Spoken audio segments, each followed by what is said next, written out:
Hello, everybody, and welcome to the Blue Thunder Pod's Turnbuckle Time Machine. I'm your host, Billy Sullivan. With me, as always, my mom's favorite podcast host and the real world champ, Dave Linovich. First, I was just it was just aesthetically pleasing, and now I'm your mother's favorite, and I'm the real world's champ. Yeah.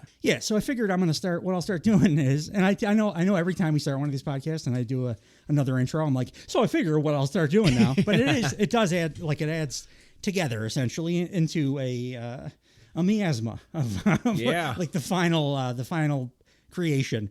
So I'm happy with my mom's favorite podcast host. You're happy with it. And then I am going to, at least for the Turnbuckle Time Machines, incorporate a little Easter egg like the real world champ. I'm holding something you can't see because in 1992, we just hide things we don't want to admit are real. yeah. Which is the big crux of this show going into this show. So speaking of, segue. The show that we are going to be reviewing today is it's a big one. It's generally considered the greatest Royal Rumble of all time. Royal Rumble 1992. Originally aired January 19th of 1992 out of the Knickerbocker Arena in Albany, New York. 17,000 even in attendance. That was a funny number for like even. I get excited when I go to Taco Bell and it's a round number. And they got exactly that amount of even people. I was also surprised that Albany had a 17,000 seat arena. Cap was 17,500.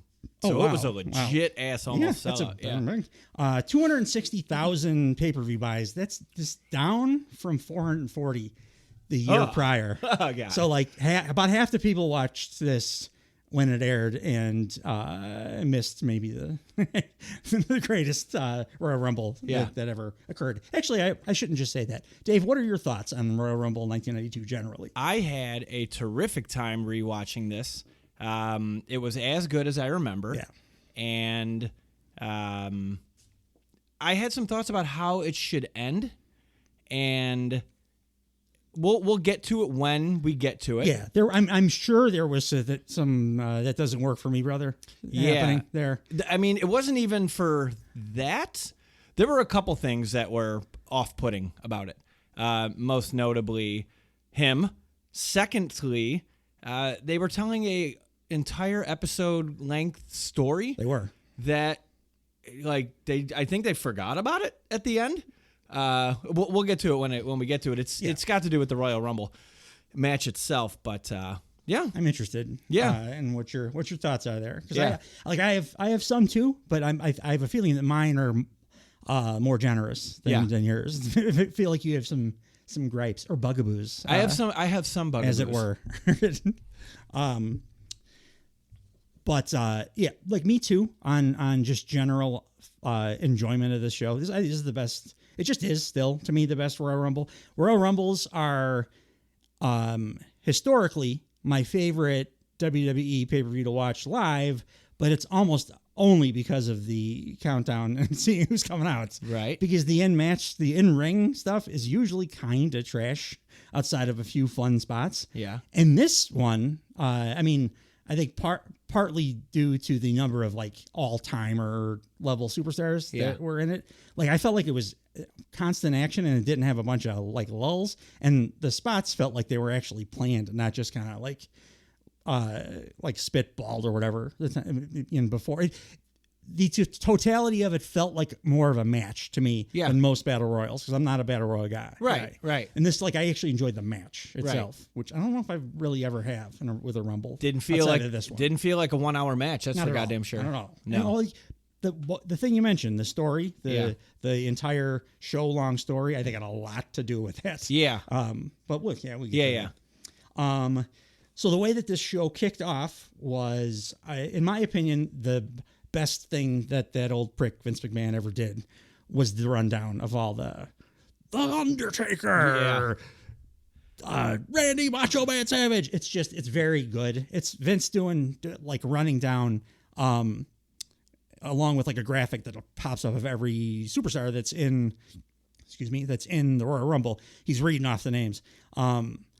And it's not as like coked up and crazy and over the top as Vince usually is. It's actually just pretty good. Yeah. And it's got that theme music too behind it that I love. That is very nostalgia-y. Dude, it sounds like it was on a cassette tape that was re-recorded over like 5 times. Yeah. And also, they showed all 30 guys that are going to be in the Royal Rumble, and Haku had a very low-res photo. It just made me laugh. It's like this was his last show before leaving for WCW. I believe. For real? Yeah. Oh, wow. There's a few of those kind of weird ones. But they don't have surprises in this one. They're like, here's 30 everybody. guys. Because they knew. I mean, look, the poster, man. Like, that's what you advertise. Yeah. You're like, hey, it's every huge name outside of one guy.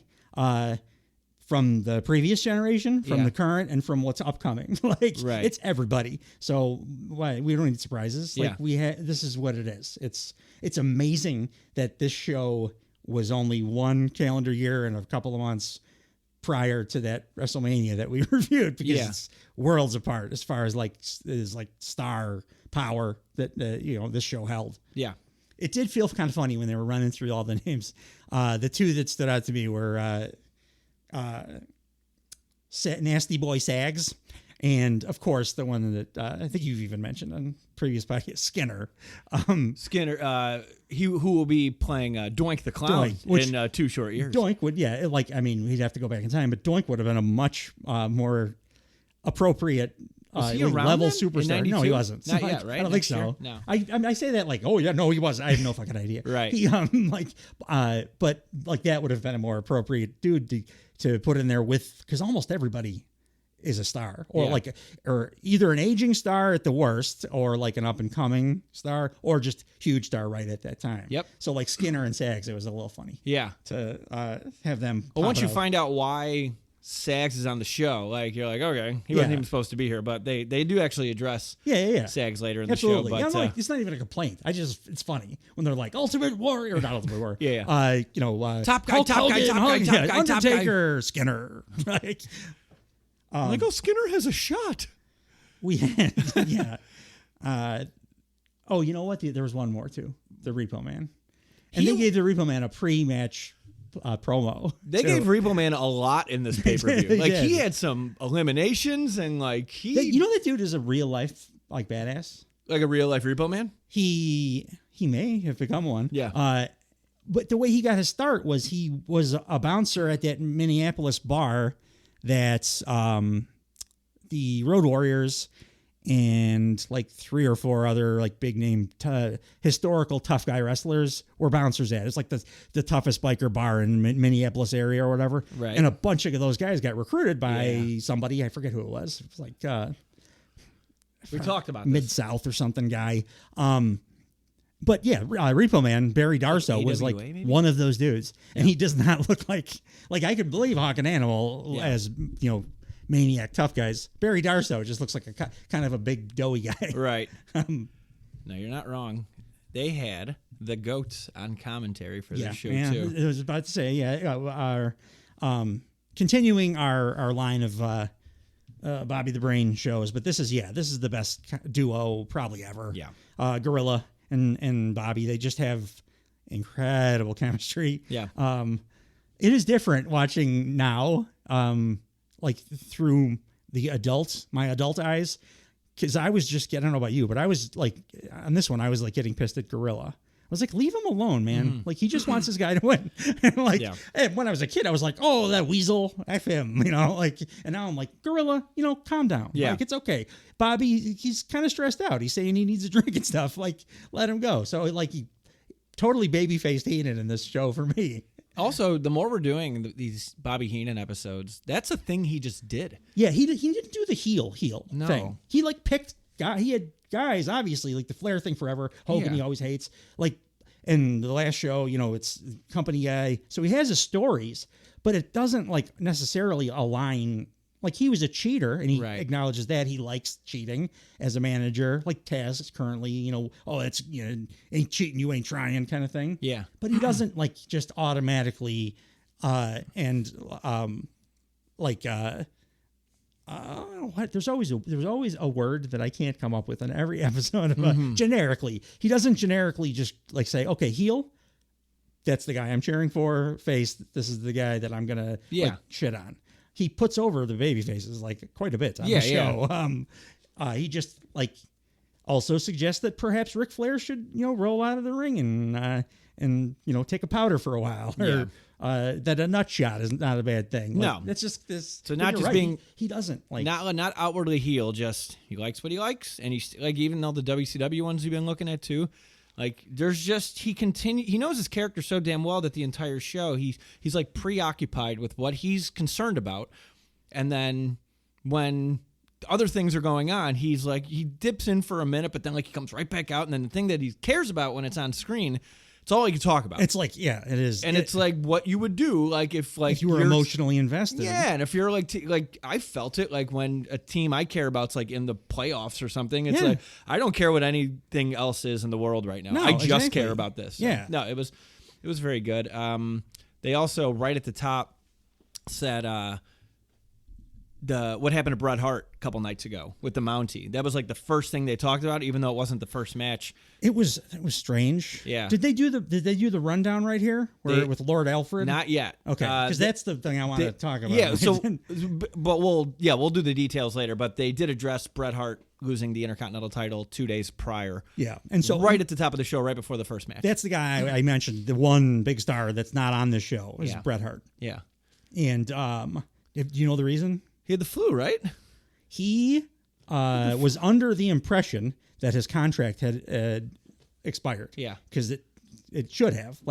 And he signed a multi-year, huge money deal with WCW. Oh. Signed it. WCW was trying to get the Intercontinental title on their programming as retaliation for Flair bringing the big gold belt over to WWF. Yeah. And like what Bret Hart says in his book and a couple other sources I read, it's kind of weird how it played out. Like it's worded, but it sounds like some fishy Vince bullshit. Yeah. So he signed a contract, but then that contract was eventually voided because Bret realized that because he didn't notify WWF that he was leaving once his contract expired. Yeah. It rolled over automatically, which Right. I don't think is something contracts are supposed to do. Nope. But that's how he ended up staying with the company. He just rolled over on his previous deal, and he lost out on like a big, huge money thing from WCW. He had the flu. Yeah.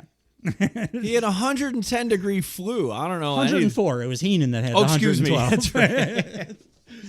Yeah, everything. It gels. There's some really interesting that stuff on this show too. I spent a lot of time farting around. Oh, good. Even like the first match has got one I think you'll enjoy. I did not enjoy the duration of this match. No, I had a similar thought Jesus about Christ. it.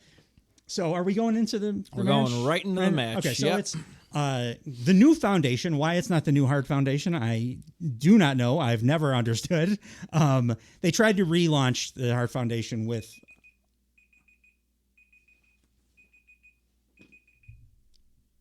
I apparently had a timer set All right. instead of a stopwatch. Dave's got a setting on his computer. If ever it senses that I'm about to start talking about Jim the Anvil Neidhart, it immediately sets an alarm off. So Dave, the Neidville stop me. Or the Neidhart alarm, the Neid alarm. The new foundation is it's instead of Jim the Anvil and Bret, it's Jim the Anvil and Bret's brother. Mm-hmm. It's Owen Hart. They are, instead of wearing pink and black, also an interesting choice, they are dressed like 1990 taxi cabs. They're dressed like the inside of the Max from Saved by the Bell. 100%. Yeah. It's like checkerboard, black and white, and then like Aladdin pants. Yeah. In very like bright neon, like not even pink, not pink though. No. It was like blue and green or something. Like just do pink and black. Yes. It's a classic combo. Yeah. It's very strange. Right. By the way, also they announced him Owen Hart as the Rocket Owen Hart at this point in his career. I did read a thing that Vince wanted to put him in a tag team because he thought he was too small to be a singles competitor. Like I know the size thing was always the thing with Vince, but Owen Hart's not a little dude. No. He's like not super tall, but he's like a big guy. It's very strange. Yeah. And he was, hard hitting enough that he fucking broke Stone Cold's neck. And he almost killed a couple people. Yeah, I think we talked about that in an earlier episode. Yeah. For a wrestler as awesome as he was a problem. It was, it was maybe a little reckless. Really soured me on Owen Hart a little bit. Yeah. It's hard for me to feel negative emotions towards the guy because of what happened to him. Sure. But I'll take care of the negative emotions then. I get what you're saying, though. Like, if it's more than one broken neck, it's like, all right, there's something going on smoke, there. there's fire. The new foundation, again, I hate that name so much, are facing a tag team that's like on every pay-per-view from 88 through like 93. Although this is a new iteration, the Orient Express. Yeah. This time it is Kato and Tanaka. And Kato is under a mask. Mm-hmm. Do you know who Kato is? He was in Mortal Kombat, right? Kato. Oh, that's Kano. Kato. Yeah. Of the Orient Express. Kato Kalin? Still is. He's not dead. Canadian wrestler by the name of Paul Diamond, who went on to take over in a callback to last week, take over the role of Max Moon for most of the entirety of the Max Moon, like year and a half or whatever he existed for. Yeah. Because Conan had it. I don't know if he ever even wrestled on TV in the gimmick. He only wrestled like one or two matches in the Max Moon gimmick before leaving. Right. And then Paul Diamond was just like, I fit into that gimmick. I fit the costume. Can I do it? Yeah. So they gave it to him. And then his debut was on the first ever episode of Raw, Monday Night Raw. Oh, okay. It was Paul Diamond as Max Moon. So that was not Conan. It was not Conan at that point. No, like I said, I tried finding footage and I couldn't locate any even footage of like Conan as Max Moon. There's no. But the whole thing was made. There's photos of still photos of him in the gimmick, and then like even with like the extra stuff, like the rocket packet stuff, but of him wrestling, like actually a televised match. Yeah, I couldn't find anything. Well, and it was probably for the best. This dude, it was. Who they're like kind of tacitly implying is a Japanese man under the mask by calling him Kato and putting him in the Orient Express. But I just thought it was funny. Then nobody cares about you until you put the mask on. Yeah. So. Yeah. I found it interesting that the new foundations posed together where they pointed at each other like they were the Night at the Roxbury guys. That made me laugh out loud. And then they made it a point to say that they've been undefeated since forming. They're actually a respectable 6-0. They're like on a several-month winning streak. Bad. It's not like when they're like, who is it? Kenzo Suzuki. Kenzo Suzuki. He's like, he's undefeated on American soil. It's like, yeah, he debuted like 2 weeks ago. Dave, I accidentally found something out about Kenzo Suzuki this week. No. So I was watching. There's a YouTuber I enjoy who, like his specialty, he does like deep dives into mostly Japanese. He did like he does a lot of like stuff about when there are shoot fights that break out during a match. Yeah. And a lot of it is like in Japan, like all Japan based. He does like an episode on Maeda and Kobashi and like all those guys or whatever. He episode that I was watching yesterday, he was talking about 3 separate incidents where in Japan where trainees like young lions mysteriously died in training. Yeah. And one of those young lions was being trained by our guy, Kenzo Suzuki. Is that why he went to American and he soil? immediately left. Yeah. For real? Yeah. Oh, okay. He left. There were never any charges brought, but they think that it was left in disgrace because it was him that likely. There's no proof. It was him that likely did the thing. It was a blow to the head, subdural hematoma, like Shibata had, and killed the guy almost immediately. Right. And that, like, it was like all 3 of the things that this dude was talking about were subdural hematomas in training. Because I think they like Japan training, they have that crazy culture where they just try to beat everybody until they quit. And then if you don't quit, you make it or whatever. But like it also evidently leads to a bunch of subdural hematomas. After not ever hearing of Kenzo Suzuki, we do a show talking about the dude, and then I'm just watching a random YouTube video where like the guy's like, hey, and Kenzo Suzuki was his name, and he killed the guy, and then what is with this company and harboring murderers? Oh yeah, under Vince, it's it's good shit. It's his thing. It's whatever. Yeah, he probably thinks they're like powerful men. Yeah, like, well, yes, because powerful men commit such horrific crimes. The match was. I wrote this on. Let's yin yang this. Okay. I have good thing and a bad thing simultaneously. This was all tag matches. Yeah, the Royal Rumble pre-show was virtually all tag matches, minus the Intercontinental title match, if I'm not mistaken, right? And then because all the singles guys were in the Rumble, which is fine, but like it was so weird to see so many different types of showcased they were all very different tag matches. Yeah. And so that's the good part. The bad part was I wrote down these are all painfully 90s WWF tag team matches. Tag team matches booked by the guy that historically and famously hates tag wrestling. Yeah. So like they did like this one, they did their best to do actual like ring cutoffs and like some tag stuff, but it's like you said, it's 1992 WWF. I was entertained to death, but like not by modern standards in the slightest. No. Like, and when we get to the matches, we'll get to the matches. But like even this one, I'm like, this was a like kind of neat two different types of matches where the whole first part was a fucking squash match. Yeah, it was a beatdown. And then like shenanigans, like Owen was getting annihilated. Abruptly changed the match in like a very realistic way.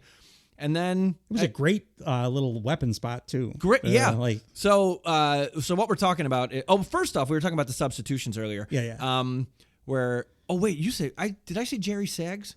Was Brian Knobbs in it too? Brian Knobbs was the one that is. I have the real reason why he was out too. So Marty Jannetty, and they say this during the tag match. We're kind of all over the place here, but during the Orient Express with Mr. Fuji versus the New Foundation, they say.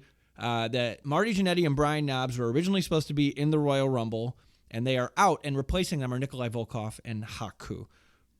Give me the dirt on Mr. Knobbs. From what I could find, the Jannetty thing was just kayfabe. He had just been put through the barbershop window, and they wanted to sell that because it's the biggest thing that had just happened, biggest angle that they have going. That just had happened.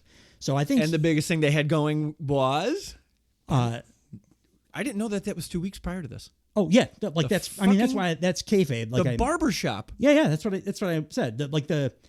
Jannetty was I think he was out, in the kayfabe reason they gave was like he wasn't out for like drugs or an injury or anything. I think it really was just kayfabe. They wanted to sell the barbershop window, being that devastating to him that he had to miss the Rumble. Because like you said, it was like 2 weeks prior. Yeah. Shawn Michaels is like the freshest heel turn ever in this show, but the other guy was Nasty Boy Knobbs. They said that he had a separated shoulder. The actual reason that he missed this show is because a few nights prior, following a house show in Peoria, he got in a bar fight with 3 fans who stabbed him in the chest 4 times. So he was recovering from stab wounds. So that's why he was not. He may have separated a shoulder also, but the stab wounds were probably more to do with not being able to be at the Rumble than the separated shoulder. I wonder which of the 3 guys stabbed him twice. Or if it was just one maniac and the other guys were like, Jerry, relax, Jesus Christ. He will see how nasty the nasty boy is.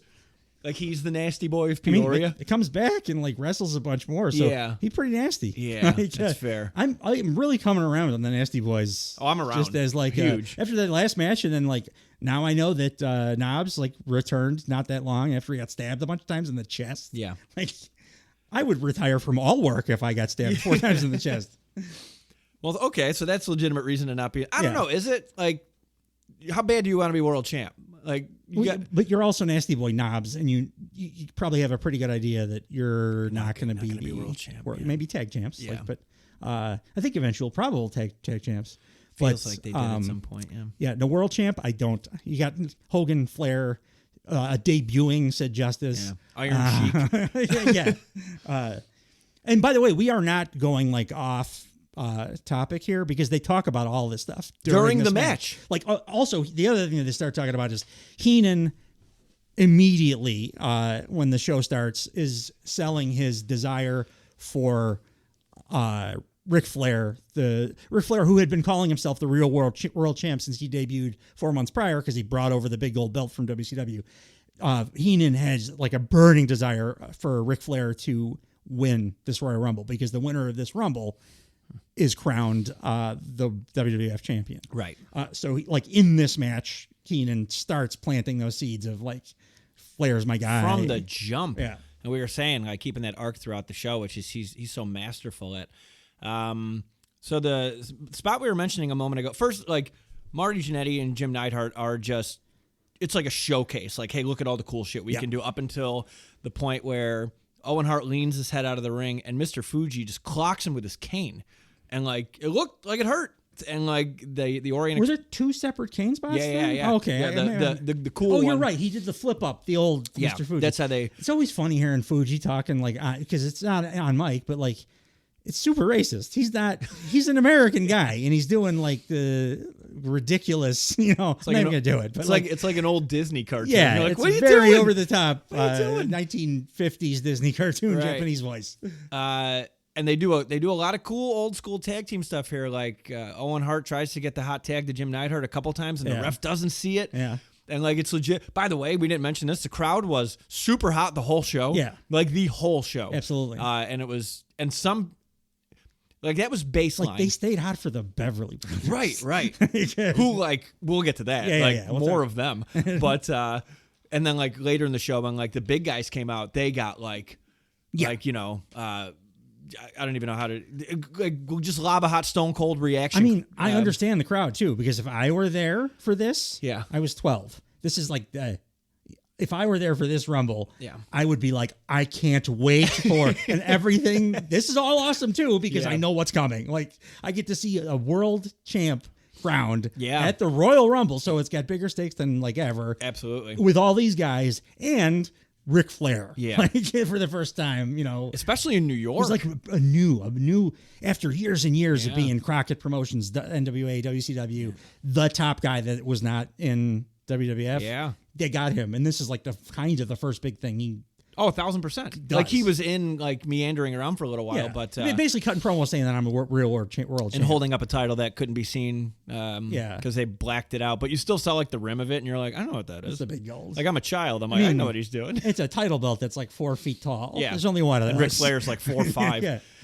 The turn in the match is, or the other spot we were talking about in the match is, Mr. Fuji holds the cane against the turnbuckles, and Owen Hart gets Irish whipped, and he goes head first into the cane, and you hear it. It's the best crack sound ever. It's like, pop! It sounds like a home run bat. Like I actually wish they would not have showed the replay. Yeah. Because they did a slow-mo replay, and it shows that Owen, and it still works, but they show that Owen hit his shoulder. Yeah. In real time, it seemed like he hit his head. Yeah. And like I would have just left it at that. It was so cool. And I'm like, oh, why don't people hold shit against the turnbuckle more? Like it's it's just they tuck the chair in. That's the big one. Which is fine. Yeah, I guess it serves the same purpose. Gorilla Monsoon had a really good line. He's talking about Jim Neidhart. He's like, Jim Neidhart is like a bull in a china closet.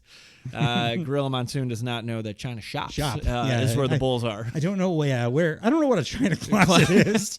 And what kind of weird sex thing that Gorilla's into? Could be. I don't know. Like how big is the closet he's keeping his china in and to fit a bull in there plus his china? I wonder if he knows China is in reference to like dishes.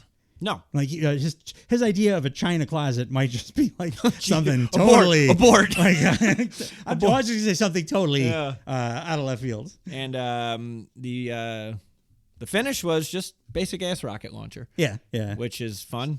It's like a Uso splash, but the guy on the bottom actually pretends to do something. Yeah. I never got, even as a kid, I'm like, this is a compliment. Like, just let the guy jump higher by himself. Yeah, like that's what I was thinking here. I was like, Owen can do a bit better splash than if Jim got out of the way here. Yeah. It'd be a better splash. Yeah.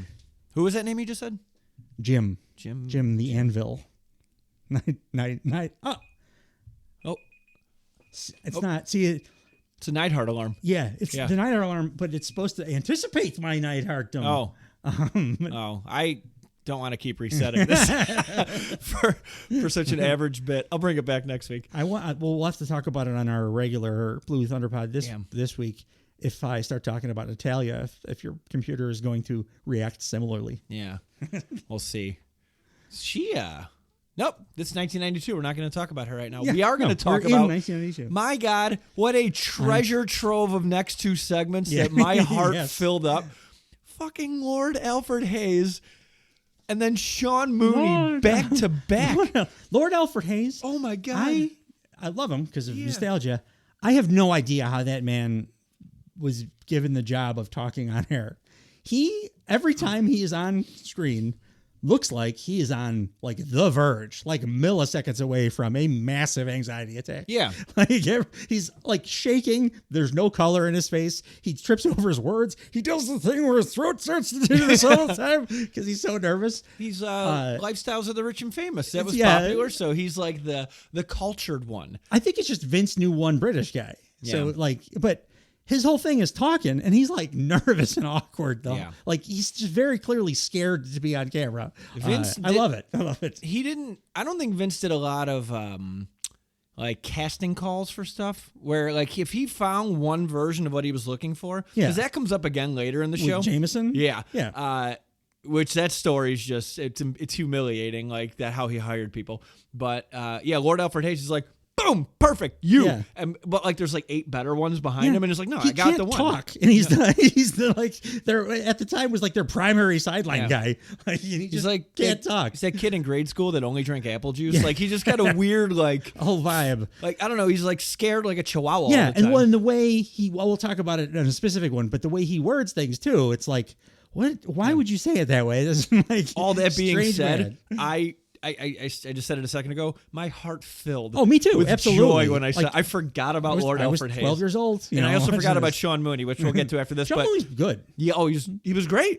Lord Alfred Hayes just recounted for the second time in the show, and it's right at the beginning of the show. We have now heard about how Bret Hart has lost his Intercontinental title to the Mountie 2 days prior on like a non-televised house show. It was a house kind show of thing. They had like footage of it, so they're showing us the footage because he had the flu. It was a house show. He was fluish. It was because Vince didn't want the IC title showing up on WCW TV, and he had to bide some time before he could do whatever schemy bullshit that he did to Bret. Right to hear, because it was definitely some scam shit. Have you read his book, Bret Hart's book? Yeah, it was a while back. Yeah. And the thing that I was talking about, it was an excerpt from. He's done a couple, didn't he? At this point, I only know of the one. Because I read this was an excerpt from one of his books, and I read a book. Yeah. And this I don't remember being in the book, so I pretty, thought there may be 2. To be fair, it's super dense. That's true. Like I read it when it came out, and I got the hitman to sign it. Just saying. Oh, that's nice. Yeah.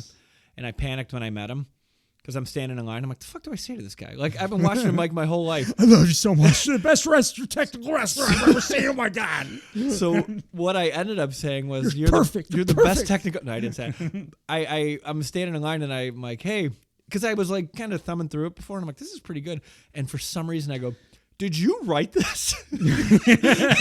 And he's like, yeah. I go, it's really good. He goes, okay. That's actually that sounds funny, and then it is kind of funny. But like up until Mick Foley, historically wrestling biographies were not. They're all ghost. They were ghostwriters. Yeah. There's like now we got like Mox, and Foley did like 5 books. Yeah. And, like I read a reasonable question. I read Shawn Michaels' WWE approved book. By the way, the books that WWE like under their umbrella, they're clearly like revisionist history. Oh, 100%. Like I read Shawn Michaels' book, and it was like a half the size of Bret Hart's book, and it was just like. It might as well have been like propaganda for WWE. That is propaganda. It mentioned nothing about was propaganda. Like if it mentioned like his issues with drugs or whatever, like it was very like the fact passing. that he did all of the drugs that existed in 1992. Kids just say no, but maybe say yes. Become one of the greatest wrestlers of all time. That's a joke. That is a joke. It's a disclosure. Full disclosure. Doing as many drugs as Shawn Michaels did in 1992 will kill most human beings and elephants, for that matter. Yeah. You're not wrong, because Homeboy puts them down. But so when I read Bret Hart's book, I'm like, wow, he's just toasting the town. Yeah, like he's getting everybody. I do want to reread it now though, because I want to see if this part's in there. Me too. I got to go back. Now you're But they have the Lord Alfred Hayes interview, and then they throw it back to Sean. Lord Alfred Hayes. Lord Alfred Hayes. Excuse me, my throat seems to be closing up a little. On January 17th, Bret Hart lost at the Continental title to Mountie. Vince, why do you... Maybe that was it. Maybe Vince the bully. Maybe he just is like, make him have another panic attack. Do it again. Sean Mooney's backstage with the Mountie and Jimmy Hart. Did we already talk about the actual footage of the match? The Lord Alfred? You mentioned it in passing, that they got some footage of it. Did this happen here? Because I did want to talk about one little thing with the. This is footage. where I believe they showed the footage here where Bret Hart's getting like small packages. Yeah, so they break it down. Like they have the footage basically the whole match because it's a little short like thing and it's all on camera. It's one camera, but they have Lord Alfred narrate the entire thing. We're watching it. We don't need any narration. And we have Lord Alfred going, and then he throws him in for a Irish whip and comes out and gets a victory roll and it's a kick out at 2. And we're watching this as it's happening. Like, why are you talking, Lord Alfred? Just show the footage. I don't know why this came to mind, but you sound like Winona Ryder at the end of Edward Scissorhands. She's an old lady and she's got that clearly put on old voice where she doesn't know how to do an old voice properly. I mean, I don't know how to do a British guy having a panic attack. But it turns out you know how to do a really good old Winona Ryder voice. Yeah. If that ever, I'm sure that'll come up. It was perfect. There's a new Beetlejuice coming out. Beetlejuice. Where is he? See what I did there? Doesn't work. It's BS. It's a movie. It's magic of movies. He might be upstairs killing my fucking family right now. He never killed anybody. I will. He just made giant worms eat houses. It was a really weird power. Well, I don't want my upstairs to get eaten by a giant worm either. You would have known. We would have felt it. There would have been a tremor. Ghostly powers. I don't know about that. Unless it was a tremor. Man, we really are. Sean Mooney's backstage with the Mountie and Jimmy Hart. I noticed too, Jimmy Hart. I don't know who he has dirt on, but that son of a bitch is all over everything we've been watching. He's everyone's manager. And my note on this too was like, why does the Mountie have a mouthpiece? He's a great promo. There's no reason for him to have. So there were a couple things. So Jimmy Hart, I wrote always think of him that way now. I wrote down what Jimmy. So they're showing for the 18th time. We're saying they showed the Bret Hart thing back from a couple days ago, and then they're talking about the Mountie and Jimmy Hart's like. About Bret Hart. He's like, I guess he's in General Hospital somewhere, and I guess me and the Mountie, I guess we better get him a get well card. But let me tell you something, baby. He's not sick with the flu. You know what he's sick from? He's sick from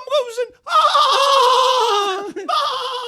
But then the Mountie cuts his promo too, which is like... It was such a good promo. And he brought up a good fucking point. He goes, how come... he said, what's Roddy Piper's win-loss record? Yep. And why does he deserve a title shot? AEW. It's like, wow. Why is he up that high? And the Mountie should have won by forfeit, but he said he's going to do to Piper what he did to Hart. To Bret Hart, he said he took his pride, integrity, and belt. And to Piper, he said he's going to take his skirt, manhood, and whatever's left. And I just wrote, great fucking promo. That cattle prod was dope. I loved the Mountie as a kid. Me too. Well, I hated him as a kid, but I was being worked. So I hated him because he was a great heel. Yeah. Even as a kid, I'm just like, this guy has something. And that's the dude that Dynamite Kid tried to murder. Which cost Dynamite Kid his job. Is that why he's holding the cattle prod to keep... No. Did you ever hear the story? I don't want to break it down with every 2 seconds with another story, but Jacques Rougeau, the Mountie, because Mr. Perfect, remember we were talking about the ribs that Mr. Perfect used to do. Yeah. He was doing these ribs to Dynamite Kid for forever. Yeah. And then telling Dynamite Kid that it was Jacques Rougeau doing them. So Dynamite Kid tried to kill him. And then he knew Jacques Rougeau knew that Dynamite was gonna again the next time he saw him. And he's like, Dynamite's a legit tough guy. His partner in the Quebecers, was like a real life Golden Gloves boxer. So they set up a hotel room where they put mattresses up on the wall, and he practiced for months, just using it like a heavy bag in hotel to hotel, punching. And then when he came across Dynamite, he tried to, stand up for himself, and he hit him right on the jaw. and Dynamite did not go down. Beat the hell out of Shocker Joe, but that cost Dynamite his job. Can you imagine Lord Alfred Hayes calling that one? Oh no, that little British angry man is bleeding. Practiced for months. He's practiced for months, and his punches are ineffective. So humiliating. Oh, no. I'm the Kingsbury rules. Dynamite kids now champion of the world. Oh, that's for you. Lord. But yeah, the Mountie, God damn it, what a great promo. Yeah. I forgot how much I loved him. And then the Brett thing, they like the lie was a little bigger than it needed to. 104 is like, yeah, your brain's starting to melt. Yeah, you're losing brain cells because 104 is like you need to be in an ice bath or else you're gonna die in minutes. Yeah. Well, 104 degree fever. He forgot about his other family members and became a single star. After this segment with the Mountie and Sean Mooney, they go to Mean Gene Okerlund with Roddy Piper. And another great promo. Yeah, totally different. Like at first I'm listening to it and I'm like, I don't know if Roddy Piper's as good as he is cracked up to be promo wise. He has a very weird, unique. Then he kept the more he talked, the more I'm like, oh, this fucking guy can talk people into a building. He calls the Mountie one of the original Village people. Oh yeah, that's another thing too. A lot of subtle gay humor in this show. Lots of super dirty jokes that I absolutely missed when I was a kid. Like I wonder if my dad was like when I'm watching this stuff when I was 12. I got this pay-per-view at my house. My dad was right there. I wonder if he was paying enough attention to be like, like that, knowing it went over my head, right? Because what you were referencing is Piper makes a wet dream, joke here, totally. And like later when the Bushwhackers call the Beverly Brothers the Beverly Sisters, like it's just a lot of like, like I don't know. I think I made my point. Piper says the Mountie says he's going to take my integrity, and he goes, "That's like Jacques Cousteau trying to find dry spot in the ocean. I ain't got no integrity." That's great. He's going to take Roddy Piper's manhood, and he said, "I come here to fight. I don't know what you come here to do." Again, the gay humor. Yeah. He said, "I come," and then this is when. This is the through line through the pay-per-view that I wish they went with. Now that I've seen it with the benefit of hindsight, like, history is history, and Flair cuts one of the greatest promos of all time. Yeah. This was Roddy Piper's pay-per-view. Because he's the first guy to do double duty. Not only do double duty, but, like, it was like this Cinderella thing. Like, he had a title match after 2 days. He had never won a title in WWF before. Never won a single title, let alone a tag title. Me when they said that. Right? And, like, he's super popular, and he's got the opportunity to do something magnificent on this pay-per-view. And they're not like, they don't just say it once. No, Gorilla's hammering They it. breadcrumb it through the entire thing. And just the way it ended, we'll get to how it ended. But I think if we were watching it live, that's the 1% doubt thing. Yeah. That's like when we're watching a pay-per-view currently, it makes you like, oh, is Roddy going to win this? Because they're really pushing Roddy here too. And then it makes you believe. So then you don't know, and then it's a surprise. And then if happens. It would have been dope if they had a little bit of a chase after that. Yeah, but I mean, the consolation prize was an awesome Intercontinental title match at WrestleMania 8 with Bret Hart, right? Like he did okay, but that might be my favorite Roddy match ever. So is there a second? Yes, but it's like stuff that is nerdy stuff. It's like Portland, like grainy footage kind of stuff. Yeah. Like. Let's say major market stuff. Yes. So but he said, I come here to win 2 titles. I can't do that until I win the first one. And then like you said, he's like, I think you've been dreaming. I think it's been all wet too. It's a weird thing about Roddy Piper too is that he was a heel. I know for a fact because like his biography too, and like I watched the documentary about the A&E one. He was a heel for like 99% of his career. Yeah. Every time I go back and watch one of these WWE things, he's a babyface. Yeah, and most of my memories of him are like the Morton Downey Jr. thing. Like I remember that very vividly. He's a babyface there. Like I have zero recollection of him being a heel. Me neither. And he was. You know what? The only time I remember him being a heel, the cartoon. The Saturday morning cartoon. You're probably too young for it even because I was pretty young when it aired originally. I remember Pro Stars. Remember it was like Bo Jackson, Wayne Gretzky, and Michael Jordan? Along those lines, and the animation was similar. But like the bad guys, the heels, Roddy was the main one. Well, wasn't he was like the main villain in WrestleMania 1 or 2 or something like that? Yeah. Admittedly, against Mr. T. I've never seen the first 3 WrestleManias. You can skip the first 2. I don't want to. They are almost impossible to get through. Yeah, I just spoiler, we're ne're never doing the first 2 WrestleManias because I just don't want to watch them. Unless this video gets 10,000 likes. Yeah. We're a ways from that. But Yeah, the match was good. So here, this is another anomaly about this. Like, the IC title match and, like, the Legion of Doom match, way shorter than the Bushwhackers match and the New Foundation exactly, match. Which, feels like those should be swapped. Yeah, but, like, also, too, Get Out, which I kind of loved. Yeah. The IC title match, the Mountie with Jimmy Hart versus Roddy Piper, was 5 minutes, 21 seconds. Yeah. Good match, too. Like, yeah. Because it was so short, it was boom, boom, boom, boom, boom kind of stuff. Yeah. And the crowd loved Piper. Anything he did. I remember that, like, this match triggered a memory in me that I like was dormant or something. Yeah. Because I remember while watching it, this used to confuse and piss me off when I was a kid. Yeah. And it never got explained. Piper wins with a sleeper, which is his finish. At this time, Heenan, as always would happen on these shows in like the early '90s, late '80s, said, "Oh, that's a choke," and Gorilla, "No, it's a sleeper." What the fuck is the difference? There is none. So, like, but they always differentiate. They always said, that's an illegal choke. Yeah. No, that's a sleeper. Yeah. Well, the sleeper is you're putting your arm across the guy's artery, which is choking them. But they also never do it like, if you like, now that, again, we have mixed martial arts to watch for references. Like, these were some super ineffective moves. Yeah. Like, you go back and watch that like the Shibata match that we just saw, the sleeper that he puts on. It looks like he's trying to kill him. Yeah. Like, he's actually got the, he's the cinching right it grip, incorrectly. And he's pulling the arm up and stuff. Like, where his elbow is supposed to, or like the crook of his elbow is supposed to be. But, it was, and he went down quick. Yeah, he did. So, like, the Mountie. the Mountie's character is kind of a pussy. Yeah. Like, he's okay. Well, that's why he's got his stick, which, by the way, is called the Shocker. I wrote shock stick, and then I wrote in parentheses, they're calling it the Shocker. Did Mounties? So the Shocker probably wasn't a thing, pop culture thing in '92. But you mean the Marvel villain, right? Yeah, that's his good logo, guy. right? That's it. New Shocker. New. Did the Royal Canadian Mounted Police carry sticks that you could electrocute people with? So I don't know, but I was thinking that too. And two reasons I came up with they probably shouldn't is they're riding live animals. And if that thing juts against a horse, according to cartoons, you're just riding into the sunset forever. I mean, they just don't stop running. I saw a horse during a hayride when I was a kid, and it was a Clydesdale, stomp on a lady's chest, and it wasn't pretty. So, I think if you're shocked...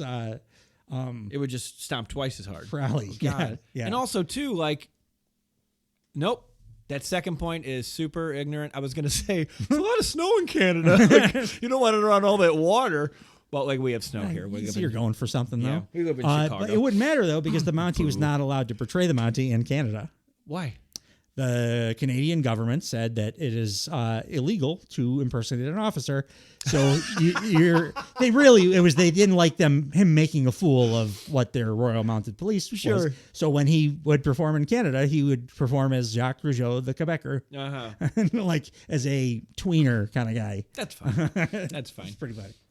Did you hear the sound it made? So, like, after the match, like a big crazy weird. It sounded like a buzzer on The Price is Right or something. A lot of shenanigans in the match. We've talked about it enough, but enjoyable. Roddy Piper matches are fucking fun, dude, because he looks like he doesn't know how to wrestle. Yeah.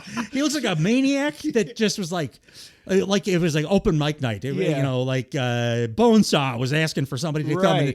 I don't give a shit. He's drunk. Let's do it. And then he won the match. So he's like, I'll just keep doing it, I guess. He gets clotheslined at one point or hit or something, and he bumps in the opposite direction I thought he would. Absolutely. Like he goes to the right when he should go back. It's fucking wild. Very CM Punk adjacent. Or I should say CM Punk is like the intentional awkwardness that CM Punk does in his matches.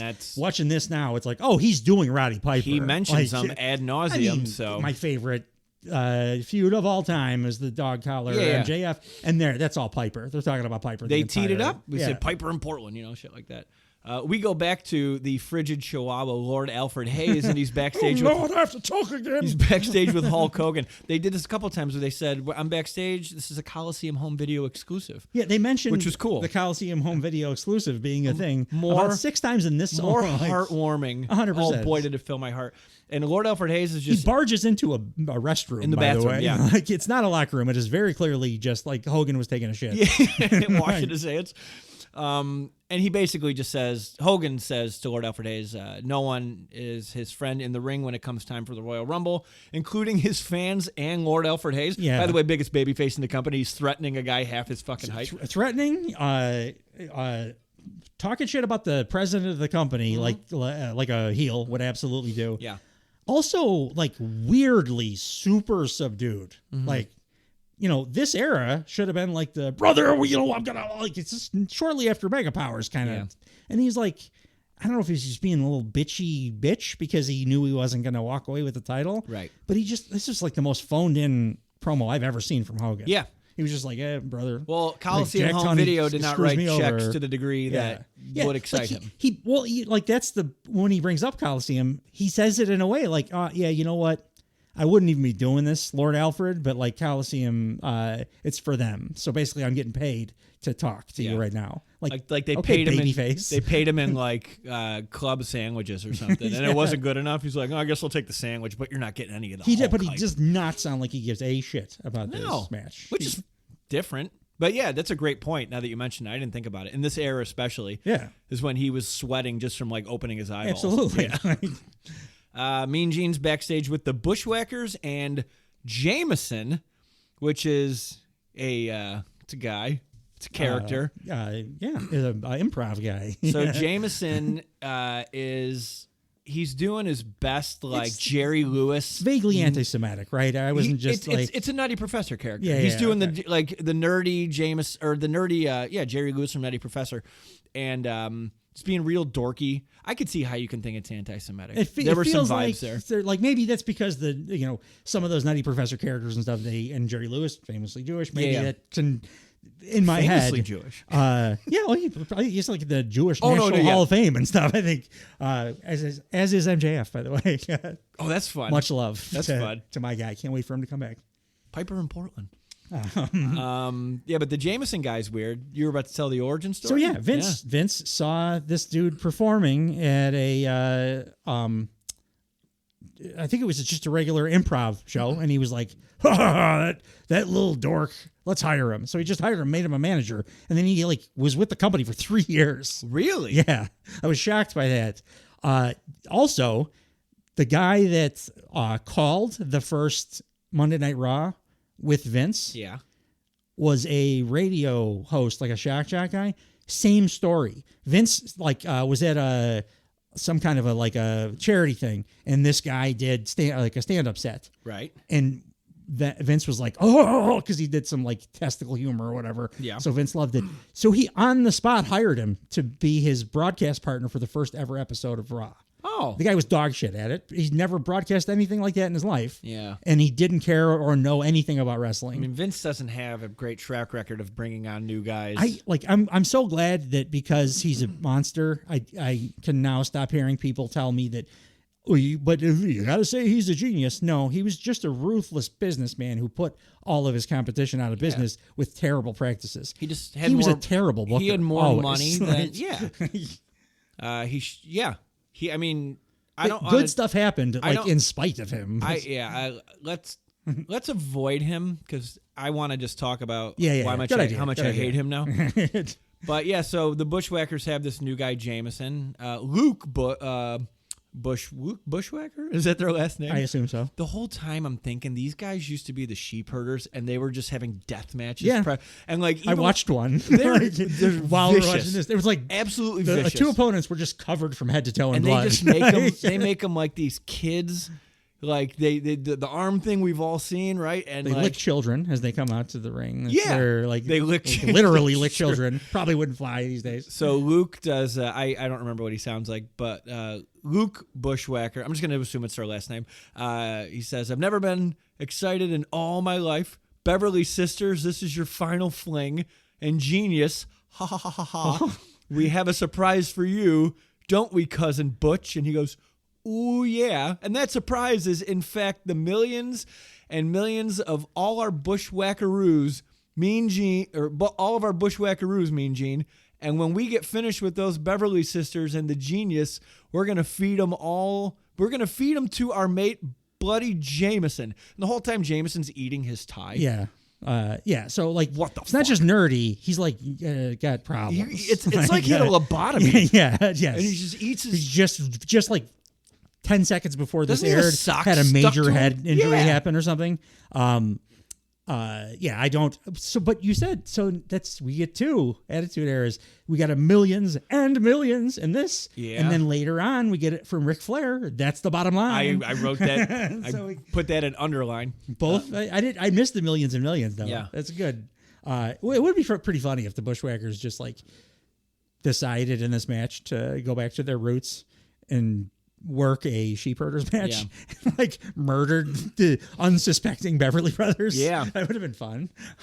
Well, probably wouldn't have worked for WWF. The Beverly Brothers could. So the next match is the Beverly Brothers, Bo and Blake Beverly. Couple of blonde, barrel-chested boys. I like That's that. how much more alliteration can we get? Bo and Blake Beverly, blonde, barrel-chested boys. Blonde. Boy, they got a bad Baby. Bodied. No, they're not baby bodied. Yeah. I think that's good what you did. I'm nervous now. I'm no good with alliteration. Yeah, on I'm the not fly. either. I probably shouldn't open that can of worms, actually. I'm gonna go home and write a big one for tomorrow. But the Beverly Brothers, Bo and Blake, with the Genius versus the Bushwhackers with Genius, Jameson. Lanny Now- Poffo, Macho Man's brother. And the Very strange. Just a reminder: the Intercontinental Title match was 5 minutes and 21 seconds. Yes. This thrown together, who gives a shit, was Bad 14 match. minutes and 57 Bad match. seconds. The Genius does his usual shtick where he opens by reading a poem. Yeah. He says, "Rejoice in all the splendor of the brother." Rejoice was a weird voice. Rejoice in all the. Rejoice. Oh, he sounds like Alan Rickman. Rejoice in all the splendor Yeah, of the yeah, that's brothers good. Beverly, as they fulfill my genius master plan, and I, the genius, must defile that waste of human tissue, that Jameson who calls himself a man.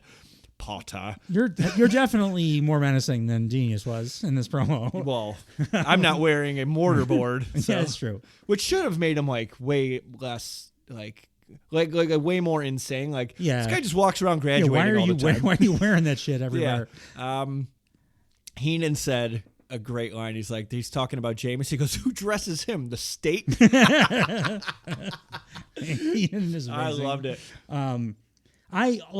I can't like the Beverly Brothers because of the thing I texted you about, but It's so good. So the Beverly Brothers had a finisher called the Shaker Heights Spike, where the one Beverly brother would throw a guy, Irish whip off the ropes. He'd pick him up like kind of like a 3D, like he was going to 3D him, except he would just like release the guy, so the opponent, so he would fly over and then be coming down head first, and the other Beverly brother would just grab them and then By spike the them fucking head. by the head into the mat. Yeah.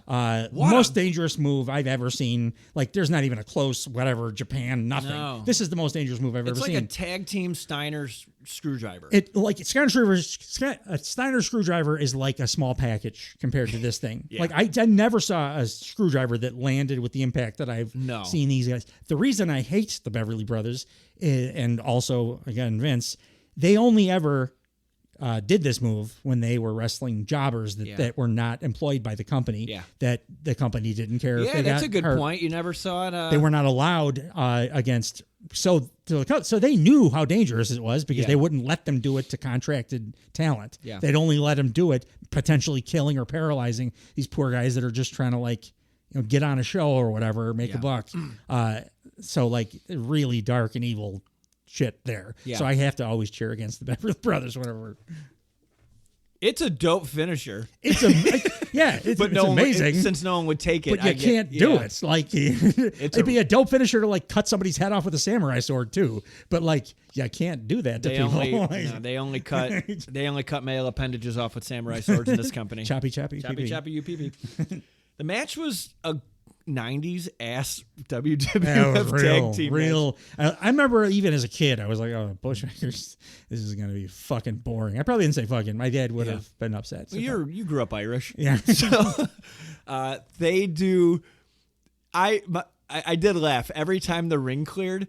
They would stomp around the ring doing their pose, thing, but like back to back, like Breakfast Club style, where they're just like right up on each other, in circles around the referee. They did it a couple lick times. Each other. They lick, no joke, licking children. Yeah, like front row, licking their faces. Yeah, and their parents were like, "Oh, great! This is wonderful. We should definitely be doing this. This like scary looking man." But what is the? I know what they're. But is that supposed to be a thing? Like, I have no idea. I don't know. Who gives a shit? It's fun. I guess, it's wrestling. So you know what? Come up with something and stick to it. Like the You Can't See Me. If you start doing the Bushwhacker thing around a certain crowd, you can tell how old everybody is immediately. Yes. Like who grew up watching wrestling. Because you'll get it right back. I'll start doing it. Yeah. If you're in a grocery store and you start doing this, you're going to see grown men perk up and go, oh, that's the Bushwhackers. There was a... I do like the current... like watching it now. I like the Bushwhackers like commitment to their bit. Yeah. I'm big on that always. Yeah. And like I hated them when I was a kid, but now I'm like, you know what? They're doing their thing. Right. They're really going for it. So, also, too, in this pay-per-view, not so much I guess in the first match as well. In all the tag matches, I forgot how differentiated every tag team was. Yeah. Where take the Bushwhackers and the Beverly Brothers, ooh, like you have like a blue blood, it was like a true gimmick for every one of them. Everyone, but I don't know, felt like everyone was different. And everyone had different moves, and everyone had different characters, and like you just said, everybody committed to their bits. I mean, that's the thing that when they talked about back then, and now today we have a similar kind of situation where other promotions would refer to WWF as like the superhero cartoon promotion, 1000%. In a good way though. It works to do a cartoonish gimmick for every tag team. Yes, that was their thing. Yes, like you could go watch WCW if you wanted to see, the hard-hitting Ron Simmons match, but it's cool on the cartoon show that they had very different, very defined. Also, too, WWF sold way more toys than WCW did. Yeah, probably again, for this exact exact reason. Absolutely, because they were marketing to children. It was clear as fucking day. Like they had the wrestling. They were kind of very intelligent around this time, where they were merging the two, because it's all kids. The crowd's all kids. Yeah. But then you have I mean, I was 12. Yeah. I was what? I owned all the crap that they were selling. Absolutely. And then but you had the most murderer's row Royal Rumble ever. Yeah. And kudos to them for figuring this out. I'm not giving any more credit to the match. The match was not. It was dog shit. It was a 90s ass dog. Hated it. I just kept sneering at the screen because I couldn't stop thinking about the Beverly Brothers ruining careers of independent wrestlers. What was it called? The Shaker Heights Spike? The Shaker Heights Spike. Right. It's called a spike. That is it's the slang word that people use for your move is dangerous. You're spiking a guy. It's insane that they thought that was okay to do to anyone. They named the move was named after the threat. Yeah, yes, exactly. It's like calling the it's like if Seth Rollins called his buckle bomb the definite stinger. Yeah, yeah. It's going to happen at some point. Bobby Heenan had another line I enjoyed here. He always used to talk shit about the Bushwhackers nonstop because they looked like I could smell their body odor through my TV. Yeah. And Heenan was always disgusted by them. He says, well, the one thing that is always guaranteed, win, lose, or draw when you face the Bushwhackers, you have to have everything you're wearing fumigated. Well, Luke was biting butts. He did that a bunch of times. He was biting. It's funny. They went from biting eyelids off of people when they were the sheep herders to biting butts. Yeah. And then the kids would woo, and then they would do their march right away, or this is highbrow theater. Yeah. Heenan said the Bushwhackers are proof that the Three Stooges had children. Yeah. That made me laugh too. Good. I believe it was during this match that Heenan and Gorilla started going at it about Gorilla said that hit him right in the occipital protuberance. and Heenan's like, what the hell are you talking about? It was his back or something. I don't even know what the occipital protuberance was. It was a reference to a shoulder. Yeah. But Heenan's like, just say the shoulder. Yeah. Nobody knows what the hell you're talking about when you say occipital protuberance. And he had a good point. Yeah. Because nobody knows what that means. That's funny though. I think it's very funny, but I think I think when Heenan repeated it back, he called it a occipital pernumbrance, which is even better. It's even better, yeah. At some point, the Genius goes to the to slap Jameson for no reason. Yeah, there was no aside from the fact he felt like doing it. He was already having problems. They didn't need to assault him any further. No, not at all. At one point, and this is where the Bushwhackers did not have the in-between stuff that we feel is required for good wrestling. They didn't have the moves or the in-between the moves. So the move that they do, their finisher is a battering ram. So Butch, the one with more teeth, grabs Luke Luke bends over and he puts his head underneath Butch's arm, and they run together and they use Luke's head as a battering ram. Which is way slower than it would be if it was just a headbutt. Yeah, a running headbutt. 100%. But at some point, Butch takes one of the Beverly Brothers and he does the battering ram into the other Beverly brother and doesn't go for a pin. And I'm like, why are you going for? Yeah. And I'm giving way too much credit to a fucking Bushwhackers match. You also were like, end this fucking match because it's trash. Almost 15 goddamn minutes. But the finish does have Butch gets tripped up. Beverly Brothers do the weakest fucking double axe handle finisher. With a double axe handle. See, they can't use their more murderous than a Gonzo bomb by a million times finisher. So what do they pivot to? Yeah, a double axe handle. Yeah, seriously, it was terrible. And it was it. It was the match ended with. People cheer for the Bushwhackers though. They loved them. And I was bored to tears here. Yeah. I was oddly entertained by this match just because I'm like, how much more stupid can their this get? Shtick, like I said, their shtick, I was like, it's very appreciate that they're sticking this hard to it. And it's funny to me that they were deathmatch guys. Yeah. And I enjoy it. But 15 minutes is far too long. It was long, yeah. For the Beverly Brothers. Right. I think it's Luke that's still kicking and doing the... Butch had the crutches in the Hall of Fame, so Luke is doing, he was just there for WrestleMania weekend. He does all the fuck yeah. What do you call it? WrestleCons. Yeah. After the match, the Bushwhackers give both of the Beverly Brothers the aforementioned battering ram. And then the Genius gets kicked in the shin by Jameson, and then he gets kicked in the back after a very long setup.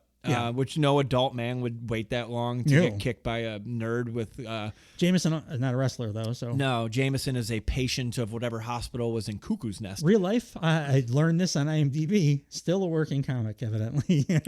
Is he still dressing like that? I have no idea. Anything, I have no follow-up. You think that was beyond he's still a working... And that might have been a trivia piece that was put up 15 years ago. But if you had to guess, you think that's still the peak of his career? It's like how Biff from... I'm a pretty big stand-up guy. Yeah. And I've never seen him, so... Like how Biff from Back to the Future, his whole shtick when he does stand-up is just Back to the Future stuff. Yeah.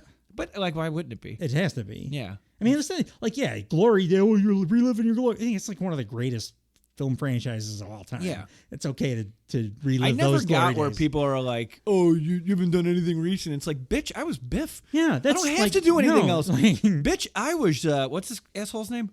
Seamus? Jameson. Spelled weirdly, too. Not spelled like the drink. No? Jamisine or something is multiple I's, no E's, and not an O where there should be an O. Multiple boos from me too. Yes, backstage, absolutely. Mean Gene is with the Legion of Doom. What a rush! Hawk gave such a good promo. He's one of the greatest of all time. They go, well, I can't really. Well. It's like way down, and you're like, well, Mean Gene. He's like a fucking demon. He is a demon from hell. He's so scary. He's good. What a great fucking tag team. Yeah. Just big motherfuckers. I mean, really, probably the greatest of all time. I always say Young Bucks. No, it's LOD. I love the Young Bucks, but LOD. Or the Road Warriors. Yeah. Although I shouldn't be so bitchy about that because they did call themselves the Legion of Doom Road Warriors. They always mention that. I remember as a kid being like, why do they keep calling themselves the Road Warriors? Also, I wasn't a comic book guy. I didn't realize that the Legion of Doom was a bunch of bad guys. Yeah. I'm just gonna say it. I got so excited talking about Jameson that I knocked the microphones out of their USB. Jameson is a pretty exciting person. We've talked about a lot. I've never destroyed equipment talking about anything. We got heated about a number of things AEW related. Yeah. Nothing was ever knocked down. No. Jameson evidently is the heat magnet. He's who'd have thunk. We were about to talk about me and Gene interviewing LOD in the back and Hawk just being and how great the LOD were and Road Warriors, whatever you want to call them. But says, Mean Gene, you know what makes us sick besides everything? I love that so much. Besides everything, typhoon and earthquake, they make us real sick.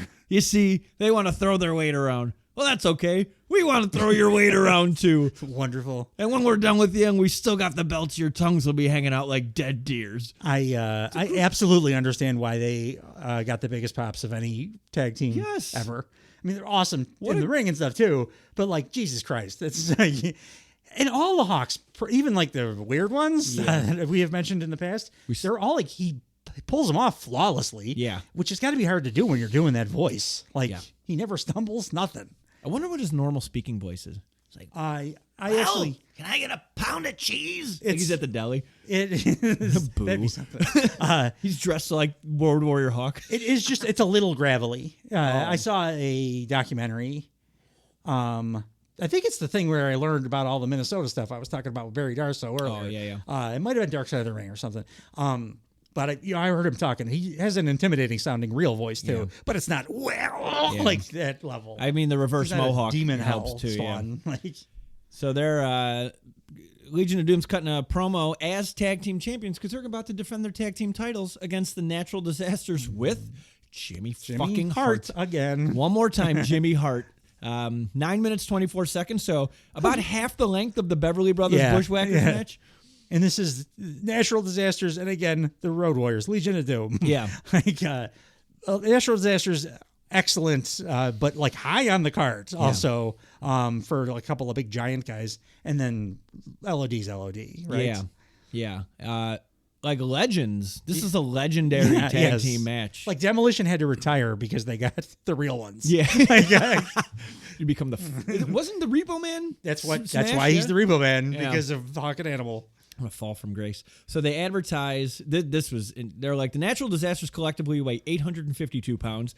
Legion of Doom are 586 pounds. It's a 266 pound difference. And if you look at, I believe the Natural Disasters are that big too. Oh yeah, four and a quarter like a piece. 6'6", 6'7", They're big boys, and like big, big boys. But then LOD, they're 275 each. They're big motherfuckers too. They are, and they're like legit 275 yeah, each. Like this is a hoss ass match, strong as hell. Also, too good work. Like the first thing Earthquake does is he throws a very good drop kick. Yeah, it gets there is a compilation video of John Tenta's standing drop kicks. Oh, he did them in Japan all the time. I see. Do you know his history?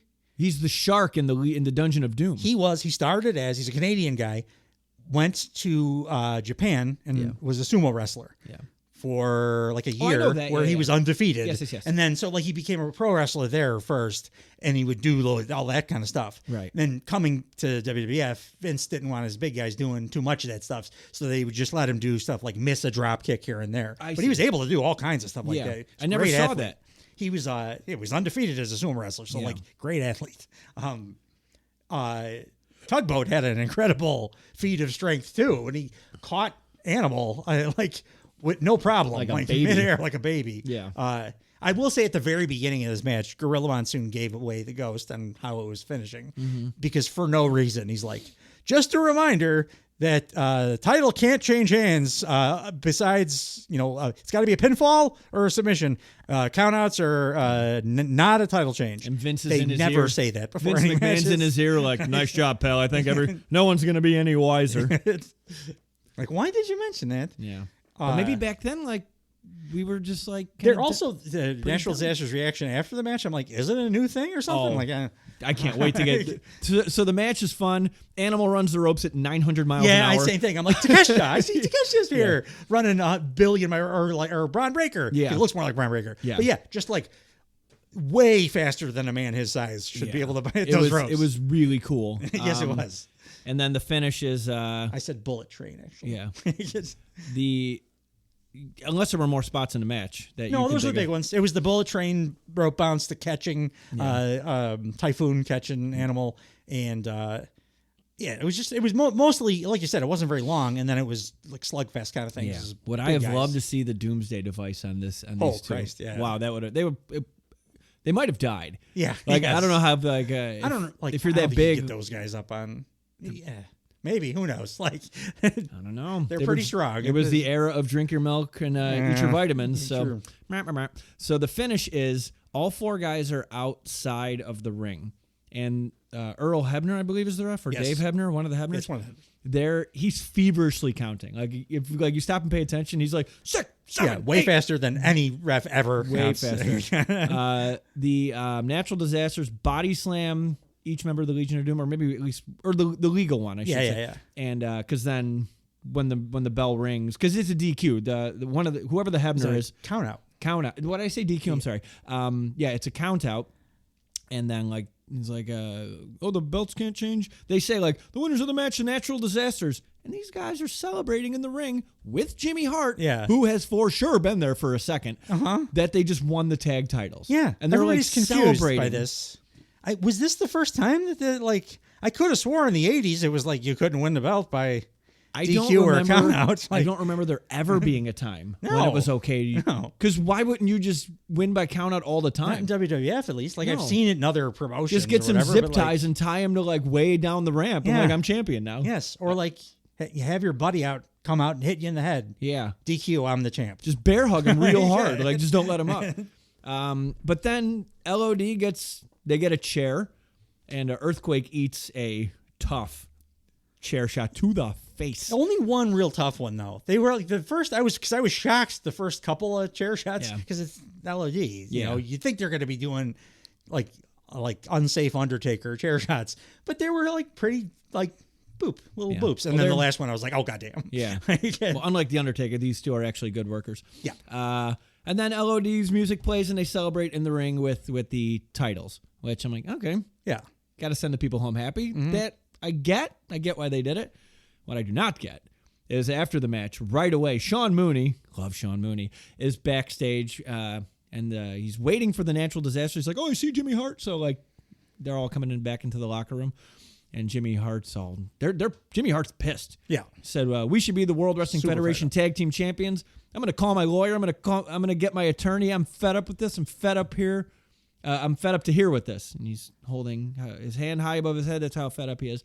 And then Earthquake and Typhoon are screaming like lunatics, out of their goddamn minds. Like they're sweating so profusely because they're 500 pounds and just had a match, but just out of their minds. Here, like you shoot. You be Typhoon. I'll be Earthquake. They were, this is bullshit. But that's what it sounded like. That's not an exaggeration. And essentially, it was all of them, Jimmy Hart included, acting like here in the background. This is the biggest travesty of all time. But I don't know. I don't think it is. Why wouldn't they know that? Why wouldn't they know that you can't win? They've been in the company a while. But then they did this backstage promo. So I'm like, okay, so they did this so they could lead to a rematch at a later date. Went on cage match, never wrestled again. So no rematch occurred. I have no idea why they did the same. Right. I don't get it. I don't get it. Don't know. Don't care. It made me keep them strong. I'm sure that was the only thing because the natural disasters are. But they're looking like Baby Huey-ish at this point. Yeah, the promo was like, "What's going on here?" Maybe that's the point, though. Oh yeah, make them look like crybaby heels. Yeah, but like really strong, like dummies. I don't know. Whatever. It was weird. It was enjoyable. I don't very like. Strange. I've noticed that we have to do this sometimes. We have to write for them. Like, oh, it's wrestling. We're gonna. You always have to do some of that. They go back to Gorilla Monsoon and Bobby Heenan, and they're reiterating the rules again. They're like, you can't win by pinfall or like we said, you have to win by pinfall or submission. I don't know why they're fucking all fired up. But it's 3 segments where they're talking about the rules of a title change. We got it. And it's in my experience, the rules that have existed forever that everyone knows. It was different. Backstage, we see Mean Gene with a very happy Roddy Piper. Yeah. And he another awesome promo. Awesome promo. I have that one word for word if you'd like to hear it. Yeah, go for it. Yeah, he goes, one more time, only in America. Where else can a skinny 15-year-old kid come on down and become champion and have a chance at the world champion now? I'm gonna go in there next, Mean Gene. They're gonna be 30 guys. I'm gonna have them falling down like President Bush. Thank the Lord the Prez got up. They ain't going to be so lucky because I got a dream. I do have a dream. And I got my eye on the prize. Dedicate this one to Colt, who's his kid. You got Muhammad Ali. He's got Dr. King. Yeah. And then the Bush was, I don't know if you remember this, but this George H.W. Bush, very shortly prior to this Royal Rumble, he was at like a dignitary dinner in Japan, and he threw up in the lap of and then passed out into the lap of the Japanese Prime Minister. So that's what Roddy's talking about. It's not very timely today, but Roddy really is just stream of consciousness. I think whenever he started a promo, he had no idea where he was going to go with it. So in this era, like because I've griped about this before where, hey, do a second take of your promo. There are guys that sank or swam, and he clearly was a swimmer. Like, and you know me, I prefer that. Sink or swim. Yeah. Sink. Fine. Right. Be off TV. Absolutely. I don't want second takes. You have to do it. Feet to the fire. Yes. Do it now. Absolutely. And that's how you get the best guys. That's how you get the best guys. And that's how the other guys improve. Yes. Because they're forced to. Like you just said, a baptism by fire. Yeah. So again, this is now like the third segment of the show where I'm like, if I saw this when it was airing, I'm like, Roddy Piper's winning the fucking world title. They were definitely paralleling the Flair, because there was lots of Flair stuff too. Well, you also had Heenan seeding the whole Heenan just nonstop on Flair. Oh, by the way, through all these matches, Heenan is like, "What number you think Flair got?" Yeah. Like asking Gorilla, like, "You think it's early one, or like it wouldn't be fair to Flair?" He says "fair to Flair" about 200,000 times. Yeah. It wouldn't be fair to Flair to force him to come out, early, because he's the real world champ. He should, have a better draw. But Heenan's talking about it, just peppering it into every one of these matches. And then also the Roddy Piper stuff is like a story. He's veteran, beloved guy, just won his first ever belt of any kind in the company, and he's got a chance. He's the first guy ever to pull double duty in the Royal Rumble. So it is like it's a parallel story. It's very cool. And when they meet in the ring too, it's probably the most impactful. Like, so that was a great story. Yeah, this was. Like, this is, and I'm trying to figure out. I'm like, I always knew this was like probably the best Royal Rumble ever, and I never was able to like. Aside from like everyone in the ring being a Hall of Famer, I just always thought it was because of the star power. Yeah. But they did the whole thing. I don't know if a pay-per-view told. Now that you're mentioning that there was like I knew it, but like you're kind of drawing the parallel. Like these two stories it's really that are converging. Good. It's just really good TV. Yeah, absolutely. Exceptionally written and you got television. Bobby Heenan doing his thing, man. On the back, like narrating the whole thing and making me like feel everything he feels. And also too, coming off of like one of your biggest guys not on the show. Yeah. Right. Bret Hart's not on the show, and they just kind of made fucking chicken salad. By the way, they must have known that Vince was had the screw job on him in his pocket, because they were still baby facing him. Yeah. They were still saying that like he's tough for even going out there to. And normally when somebody's leaving WWF, Vince is bury the shit out of him. Like. But they were still babyfacing Bret. Yeah. He didn't learn yet. He didn't learn how to be a complete piece. This was like pre, like, hey, I can be a scumbag if I want to thing. My heart swelled again. Sean Mooney in the locker room. He's recapping the barbershop. Probably the first ever heel promo, right? From Shawn Michaels, yes. From HBK. Yeah, 100%. Shawn Michaels saying he saved Marty Jannetty from getting 29 other beatings. That's great. And he has no doubt that Shawn Michaels, is winning the Royal Rumble. Yeah. Yeah, up and comer, not ready for that yet, but but like they gave good him promo. Time. Like he didn't, not as Kermit the Froggy as he would eventually become. He did it a little. I think when Sean puts the growl on it, that's when it gets a little Kermit the Froggy. Yeah. And he did the growl promos later in his career. This sounded a little different. I'm gonna be your daddy. This was a little. I mean, coming off of like we got Piper and Flair, like bookending. You're not going to compete with them as like a young up and comer, but like. The signs were there that he was going to be able to cut a good promo. Right. Like, and remember, he's been a tag team guy for his whole career up until this point. So nobody had any idea whether he could like do this kind of thing. Yeah. So it was like, oh yeah, I can see it. That's why Vince loved him. Also voted in the Blue Thunder Pod year-end awards as the best heel turn in the history of wrestling. Yeah. That was voted, about 4 people voted. Yes. Same 4 that I'm trying to get some match ratings from. Yeah. It's very difficult to. There was no official announcement of this. We just, someone had a very, felt the need to express his opinion during WrestleMania weekend. So I'm counting that as year-end voting awards. Sure. So, shout out shows. Lord Alfred Hayes is backstage with Ric Flair. I've found my way back in. Like he stumbled backstage. Like he got lost in a forest and like came like stumbling backwards with like twigs in his hair into the locker room, is the way that Lord Alfred put this. And he found fucking Ric Nature Flair. Boy. I've never gotten lost and found Ric Flair. No. And it just seems so easy. another Coliseum home video exclusive. Yeah. Ric Flair says he's going to be number 3. I guess that's an exclusive, which if I buy the VHS, I know. And also the commentary crew was not privy to the segments because Bobby Heenan did not know, even though Rick said it here. And he was panicky. He's like, what number do you think? The whole time. Ric Flair says, I will be the World Wrestling Federation champion against all odds. And that's the bottom line.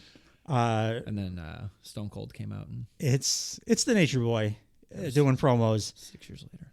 He does gradually escalating promos on this show. 4 years later. Up until the crescendo after the match. Yeah. It's like promo class. Yeah. Just every kind of promo you can cut. That's a He's good just point. The best, man.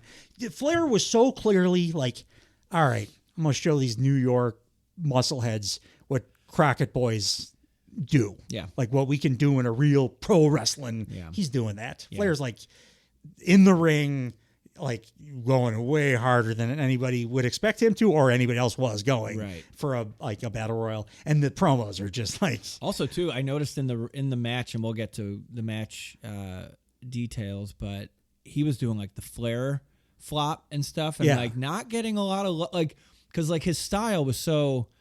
Well, WWF people didn't know him. Yeah, no, but like they're also not used to like a guy moving nonstop for an hour. Yeah, like, and he was constantly doing shit. He just didn't sit in a corner and get stomped for 5 minutes. It's WCW, right? It's like what the Southern fans expected. They worked, man. Yeah. They worked, and the more, again, we say it all the time now. Where the more we're watching these WCW shows, it's like, wow, this is like night and day, fucking absolutely like apples to oranges kind of wrestling. Like again, it's good with the bad. Like WWE, a lot like this. The glitz and glamour, and that again, that's not to minimize that because that's super fun. Yeah. The introductions and the music and all that, like having all these incredible backstage guys outside of Lord Alfred's, like that's all part of it too. Yeah. WCW didn't have any of that. They just had like the workers, and then the style of promo that we're talking about, the sink or swim kind of thing. And Flair does like 4 of them. Yeah, he's clearly in a class of his own. So speaking of promos, prior to the Royal Rumble starting, they have solo backstage promos. This was cool too. This was very cool. Not everybody, but like a nice chunk of dudes. Like it clearly showed you who the top guys were in the match, which is weird to say because the guys that didn't get these promos are also fucking Hall top of Famers. Guys. And they did give Repo Man one of these here. Yeah, I was like, Repo, come on. Well, you know Repo. It's usually 9 out of 10 doctors agree. He was the one doctor that. Yeah. So the promos, I don't have any notes for most of these, so stop me at any point. But Macho doing a macho. Macho doing a macho. Sid crazy close up. Like it opens on his up his nose. Yep.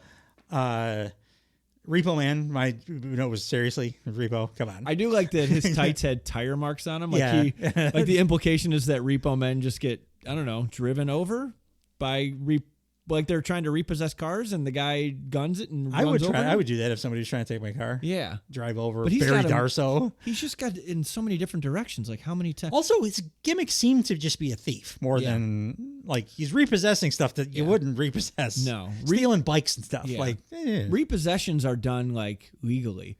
Yeah. Like, and he seems like he was just stealing people's stuff. A bank robber. Like kids stuff. Yeah. Kids don't make payments on things. They certainly do not. The British Bulldog, Jesus Christ. barely getting, like, you could see the sweat on his brow, just like, oh, Lord, what? It was like Lord Alfred Hayes. It's the British people thing on this show for some reason. And I'm going to win the Royal Rumble because I'm way bizarre. too long. Like, it was just like, and you could tell that as soon as he was able to like get to the end and wrap it up, he was like, oh, thank God, and very happy with himself, and like did a big breath afterwards. Can I just go pick people up now? That's all I'm good at. It's also funny that he calls London his hometown, and he's got like the least London accent I've ever heard. Yeah, it's like a super countryside British thing. Yeah. Like, but yeah, he's like sweating more and more. I think he started the promo and then like forgot how it was supposed to end, and then had to keep talking, and his eyes got bigger, and the sweat was beading, and like it was pretty funny.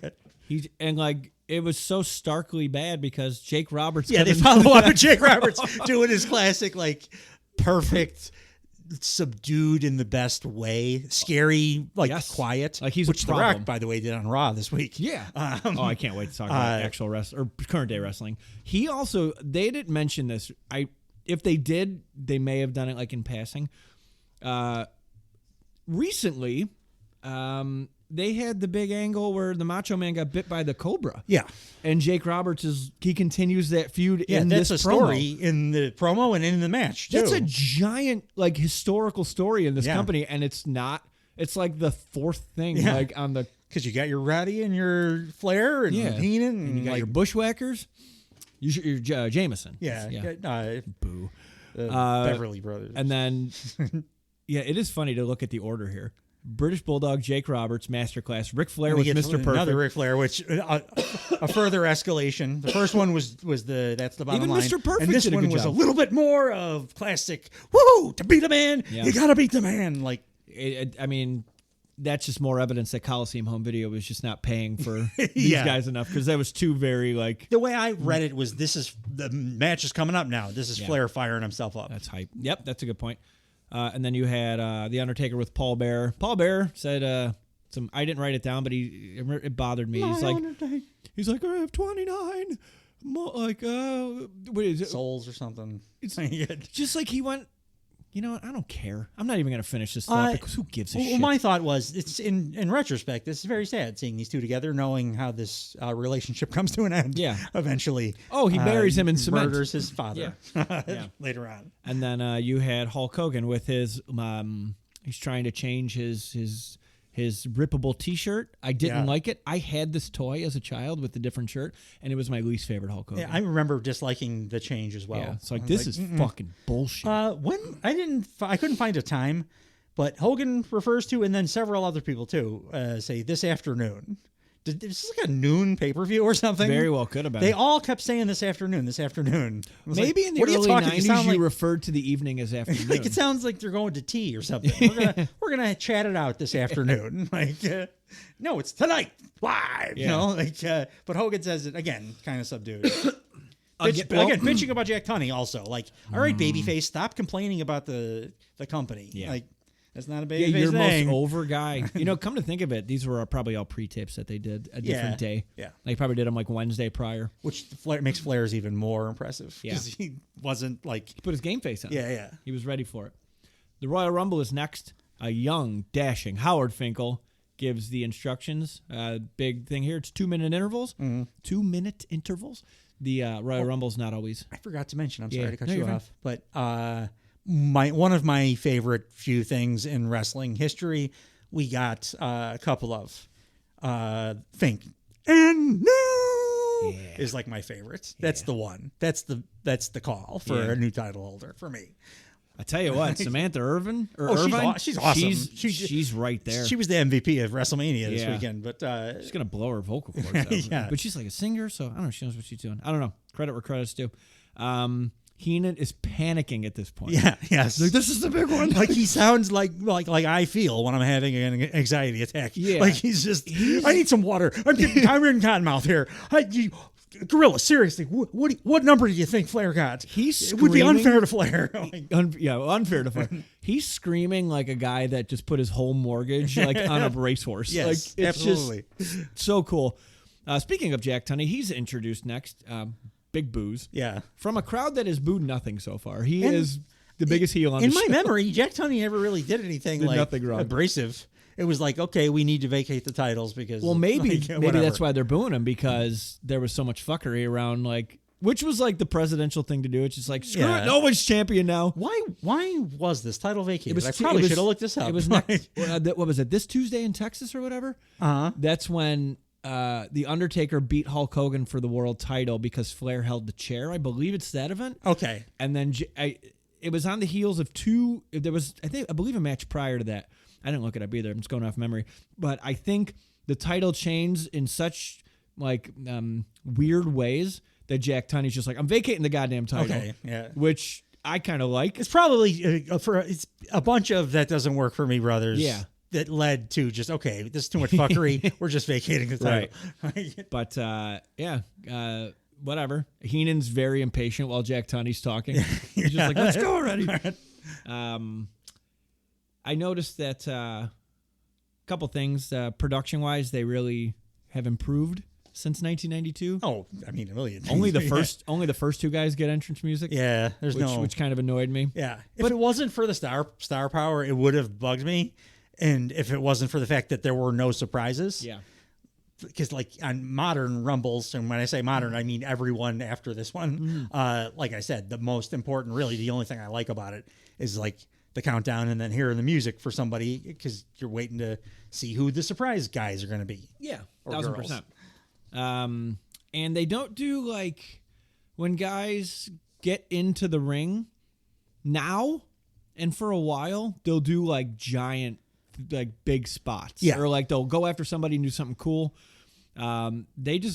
There's one point, I forget who it is, but There was a couple big boots to somebody's noggin. It was like real brutal. So there were some? looking. There was, Okay. yeah. I guess I tuned out. I was so concerned with getting all the Barbarian kicked Boss Man in the face. Okay. Like, because I was like, oh, I think he knocked his tooth out. Yeah. But you're right. In general, a lot of it was not. guys were just, they'd get in the ring, they'd kind of like look around, and then they would just start punching somebody. But there was nonstop action. It wasn't. There was like not. Heenan kept saying to Flair, because Flair drew 3, which made Heenan just almost have a nervous breakdown. He just kept like, why, Flair? Why do you keep pushing like this? Just slide under the bottom rope. Just sit in that corner and wait it out. You don't have to do it like this. Right. I mean, Flair's like baby facing it up because he's like working his ass off for an hour here. Yeah, he didn't do and any. it was driving Bobby crazy. Yeah. How do you want to do this? But the whole match, I don't like. I have the whole order and who eliminated everybody. Me too. Yeah. But like really, the stuff I want to talk about is more just like trivia and notes, because the match. What I'll say, I'll give a general for myself. Yeah. And then however, if you want to do That's more fair. like specific, this was my favorite Rumble actual match ever.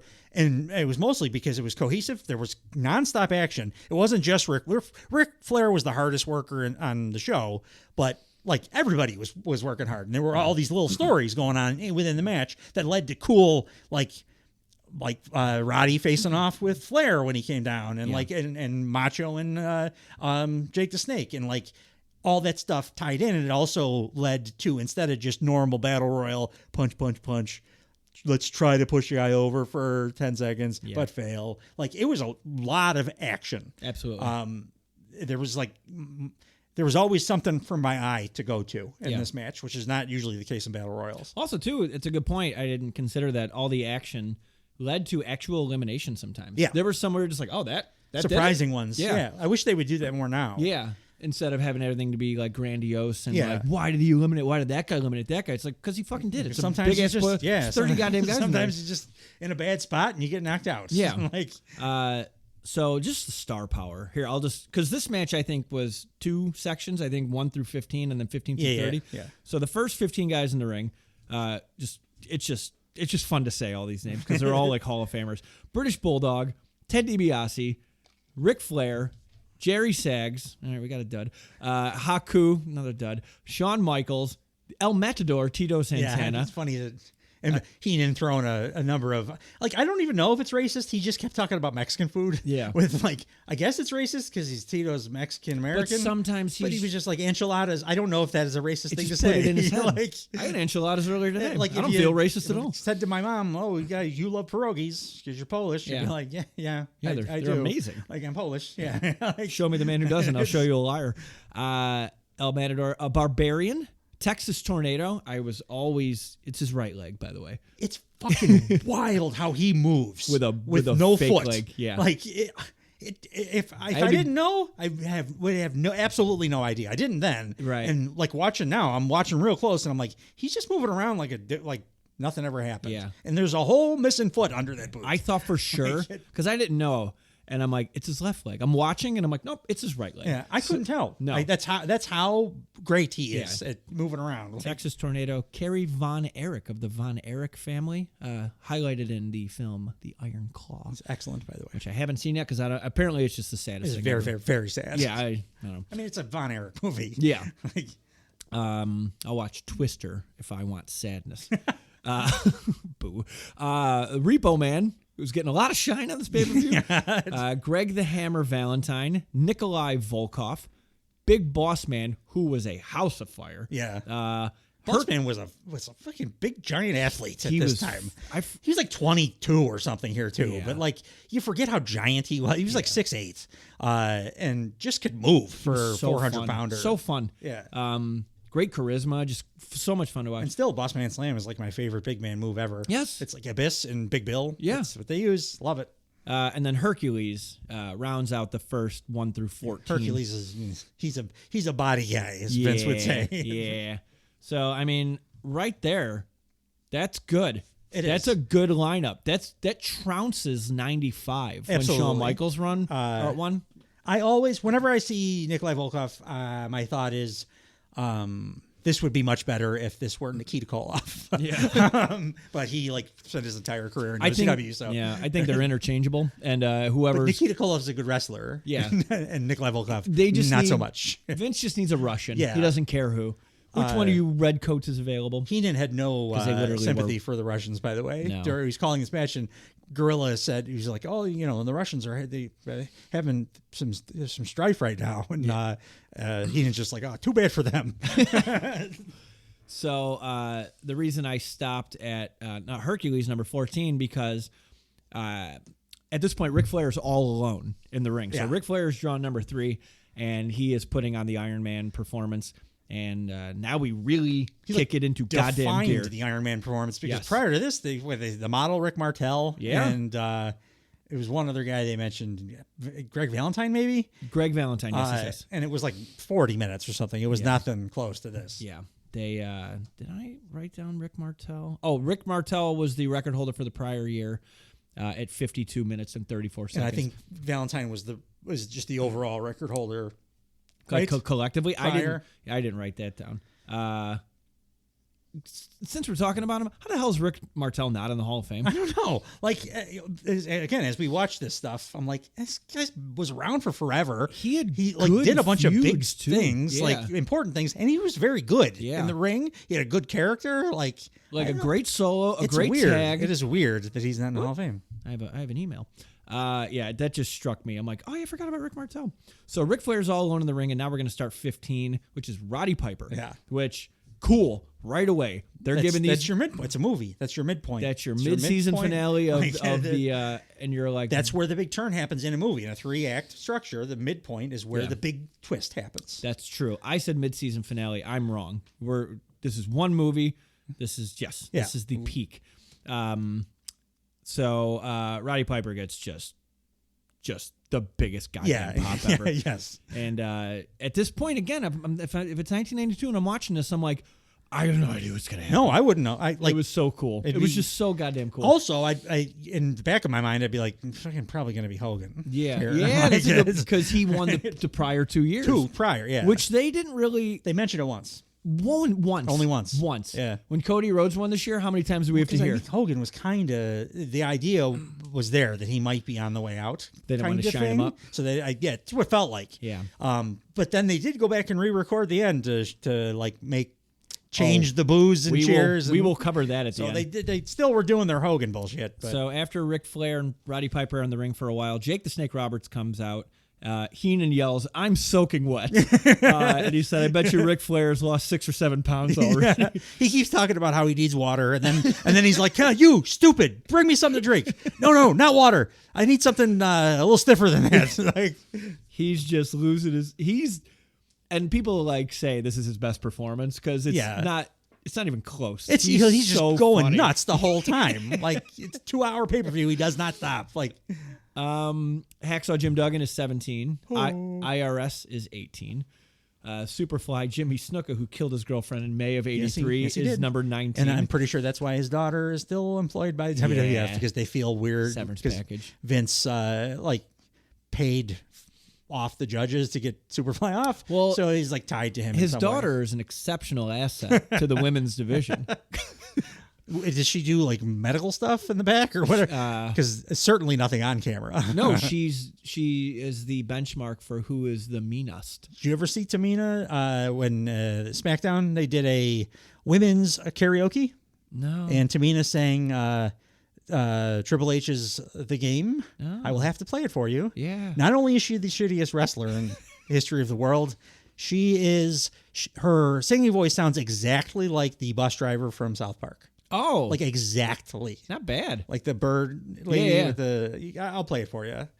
She's the worst. Yeah. No, she's an asset. Been employed since prior to the pipe bomb. Again, 2024 right now. So after Murder, Jimmy Snuka comes out. By the way, this is the point where they mention, and they should have probably mentioned this earlier, that Gorilla Monsoon says Hulk Hogan and The Undertaker have been given preferential treatment with late numbers because they were part of the reason that the title is even on the line for the Rumble at this point. They said the preferential treatment, but I missed the reason why. Because they stripped them of the titles, and they were the two, like... But they did say that. They did say so I just preferential missed treatment, it. yeah. Which... Okay, I don't know how preferential because the next guy out is the fucking Undertaker. Yeah. Like 29 and 30, that's about as good as preferential as you can get. The only elimination I will mention is the Undertaker threw Jimmy Snuka out right away because he's a murderer. He killed his girlfriend. Oh, I forgot. Yeah. Jack Tunney. Heenan. He had so many great ones. We're going to miss some, but Jack Tunney comes out and Heenan says, "Oh, he's the best president since Emmanuel Noriega." You could chime in anytime you want with Heenan stuff because it's applicable everywhere. So number 21. So this was awesome. Macho Man Randy Savage comes in next. They switch to an aerial view of the ring.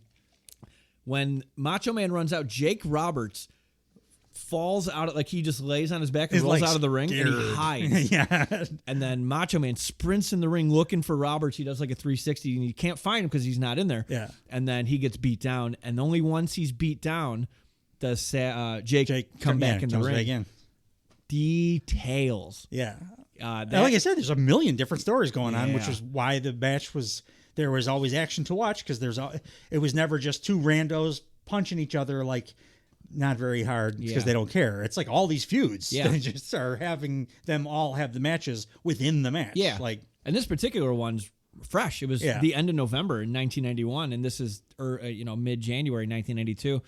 Once Jake Roberts gets in the ring, Savage throws him out, and then Savage leapfrogs over the top rope, eliminating himself. Yeah, but he came back in later, and then they were like arguing whether... Apparently, you have to be thrown out in this era of Royal Rumble because Macho Man stayed in for a long time after that. I could have swore I've seen other people... I think I saw Kofi do it a couple times, like eliminate himself. Yeah, but now it's...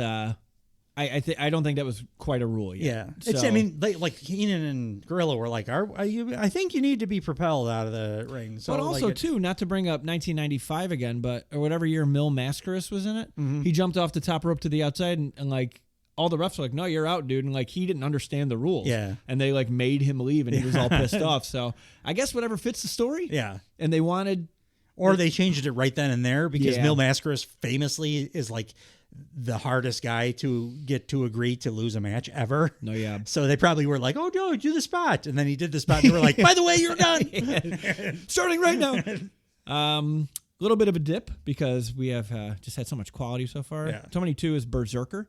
23 who is Husk. He is 100%. What's his face? The dude, the guy that got stabbed to death, world famous. Bruiser wrestler. Brody. Bruiser Brody. He's doing Bruiser Brody did Huss, for real? Huss, and he's like a bearded, like 6'6", brown haired, long beard, long hair guy. Yeah. They just put like a goofy hat on the Berserker, but he's just doing Bruiser Brody. Yeah. Like, it's like Vince has got a lot of those kind of rip off, like Demolition and Road Warriors kind of thing. This was their Bruiser Brody for sure. Well, it was either Bruiser Brody or whoever what's-his-face was in Revenge of the Nerds. That was the... Oh, he looked exactly like... I can't think of his name. Not Booger. Nerds! Yeah. What is his name? Well, here we go. We have the internet right in front of us. But he did the hand thing and the huss. That part is absolutely Bruiser Brody. Well, there's his picture. What is your name, sir? You are... I'm embarrassed that I can't I am too. come up with this right now. I'm looking... There's a bunch of photos of... Ogre, you asshole. Yeah. So Virgil comes in. He goes right for IRS because he has beef with the $1 Million Man. Keenan and the IRS slightly does his taxes. racistly makes a comment that Virgil might be going through people's bags in the backstage. Stick with the line. Stick with the through story. 92. Yeah, they're not... Again, with all the like... subtle like gay jokes. And that actually might not have been a racist thing. That may have been like a direct... Maybe Virgil was robbing people. Well, Million Dollar Man did, like, he was saying Virgil stealing for me and he stole my belt or whatever. It might have just been a gimmick thing. I may be giving Heenan shit where he shouldn't be getting it. That's fair. Out next is Colonel Mustafa. Heenan's got a great line here. What does he say? So Colonel Mustafa, I want to get it right. Yeah. He says about Colonel Mustafa, what an elite battle plan he has here. That's the reason why Hussein made him a general. Oh, Colonel Mustafa. Yeah. Colonel. Yeah. That's why Hussein made him a general. Made him a general. But he's a colonel. It's Colonel. He's got multiple pins on his flak jacket. So that's the Iron Sheik, which why can't you just make him the Iron Sheik? Why do you got to repackage like one of the most famous guys? War is happening, and yeah, but the Iron Sheik is still like applicable. Yes. Famous Iranian Iron Sheik. Yeah, Iran. It was Iraq, though, so it had to be Iraq. Oh, sure. Yeah, because everyone in America really cared at the time. Hot Shots didn't care. I should not have cared. I certainly didn't care in 1992. Next is aforementioned Rick. The Rick Martel, was he the model at this point? I think he had pink. He had his pink tights. I think he might have been. I think he was. Yeah. And then after Rick Martel at number 26 is Hulk Hogan. He is a House of Fire. Throws out a bunch of dudes. And next is Skinner at 27. 28. Oh, Skinner got a zero, no reaction. No. You have a thought? I should know this because he's like my guy. Terry Bollea. Was Rick Rude already? Yeah. In WCW at this point? Yeah. Okay. All right. Yeah. Feels like he should have been there in then like 93 or something. I think this was because this was WrestleMania 8 was coming up. He wasn't on 8. Okay. Was he on was he on 7? We should know this. Yeah. We're better than this. We're better than this. Well, yeah, he's probably a WCW with the greatest entrance music in the history of it. You're simply ravishing. Wow. Wow, wow, wow. No, not that. After Sergeant Slaughter, Sid Justice comes out to a lava hot pop. Yeah, his debut in the company. I didn't know that until... that would explain the pop. This is his in-ring debut. That would explain his wonderfully baby blue tights as well. Very off-putting. Flair steals his line before he can even say it, by the way. What's that? In his last promo, Flair says, because the champ, which is going to be me, rules the world. And it's Sid rules the world. He's the master and the ruler of the world. The master? He said he's the master. The master? Yeah. You got to do it. The master. Yeah. The master. Sullivan. Sullivan. Thank you very much. The master and the ruler of the world. Sullivan. That dude should have been on every pay-per-view, both companies. It should have been a 3-man panel. It should have been Gorilla Monsoon, Bobby Heenan, and the master. And the master. Just going, Sullivan. I don't know why I couldn't. That just. I can't wait to listen back to you go, Sullivan. And number 30, the Warlord. Number 30, throughout the years, has kind of always been a dud. There's been a few, but like, it's always like, oh, that. But really? we've been, it's been so few great ones that now the expectation is that it's awesome all the time. Yeah. And you're hitting it on the head here. It's been awesome like a couple times. Like when Cena came back. He's never going to top that. But I love that one because everybody pops so hard for him, and then like 5 minutes into him wrestling, they're like, "Oh yeah, we still like you, boo." Well, we like surprises. We like to be a part of it. We do like surprises. So Hogan is, by the way, the biggest babyface in the company. He's fighting Flair outside at this point. Yeah. Neither are eliminated. They just go into the bottom row, and he's just beating the shit out of Ric Flair outside, suplexing him outside and stuff. Just doing all kinds of every dirty trick in the book. Yeah, as the biggest babyface in the company understand typically does. Why people cheered for him. I cheered for him. Yeah. The final four were Sid, Hulk Hogan, Ric Flair, and Randy Savage. Yeah. God damn it. Pretty good final four. God damn it. Flair and Sid eliminate. Oh, hang on. Before we get to that, with a whimper, Sid eliminates Roddy Piper and Rick Martel at the same time. Yeah, it was the same time. I don't mind with the whimper thing because, like we were talking about, this Rumble definitely had a if you wrong place, wrong time, it might just happen. Yeah. And that's kind of how that happened with this one. Like more fanfare or whatever. I would have got, or like have Flair do it, maybe. Yes. Set something up. Yeah. But, I mean, given, like we already mentioned, given that they're going with Hart and Piper at Mania in a couple months, fine, but don't spend all this time throughout the pay-per-view building something. They forgot to write the third act in this thing. Yeah. I mean, I think the build was to them meeting in the ring, which they did, and it was cool when the crowd went crazy for it too. But yeah, the final elimination was not. Final two should have been Piper and Flair. Yeah, probably. And it would have been 10 times Could have better avoided than the Hogan dog bullshit. shit that happened next. So the final four, as we mentioned, Sid, Hulk Hogan, Ric Flair, Randy Savage. Ric Flair and Sid eliminate Macho Man, so now it's down to Hogan, Flair, and Sid. Sid eliminates Hulk Hogan, clean as a whistle. Biggest babyface in the company, Hulk Hogan. People go apeshit. Yeah, cheering. By the way, jaw jabbering with Sid. Sid puts his arm out of the ring, pointing at Hogan. Hogan grabs his arm. Eliminated Hogan, already eliminated. Hogan's gone. out of the match. He's out of the match. Grabs Sid's hand. And Ric Flair, opportunistic heel Ric Flair, dumps out Sid. Flips him up over the, But, and which he, again, nothing wrong. No. He was an opportunistic. I don't even think that's a heel move. You're the last guy is over the ropes. You go flip him over. Absolutely. Flair worked this entire thing old school babyface. Yeah. He worked his ass off. He wasn't going to take any shortcuts. He was there for over an hour and busting he was bumping hard for Hogan at the end still. Right. He was still doing Flair flops at the 65-minute mark or whatever. Yeah. Incredible performance. Yeah. Heenan, when he gets the win, just yes. It's about 15, 16 yeses in a row. Unbelievable. Then he bails on commentary completely. You hear his headset get thrown off, and he goes to join Flair. And this is not what the focus is coming out of the Royal Rumble. We have a brand new WWF champion. Yeah. I mean, not even at the end of the Royal Rumble, because Flair gets it, and he has it, and he goes to the back immediately. He only gets out of the ring because Hogan's already runs back into the ring, and he tries to attack Flair as if Flair did anything wrong. Flair did nothing except win the match. And then Flair he's just sitting in the aisleway, holding on to Hogan the world gets title. to stay in the middle of the ring like always. And then Sid gets back in the ring, and they have a pull apart. Yeah. So what you see in the crowd is the last thing on the Royal Rumble is Hulk Hogan and Sid having this pull apart.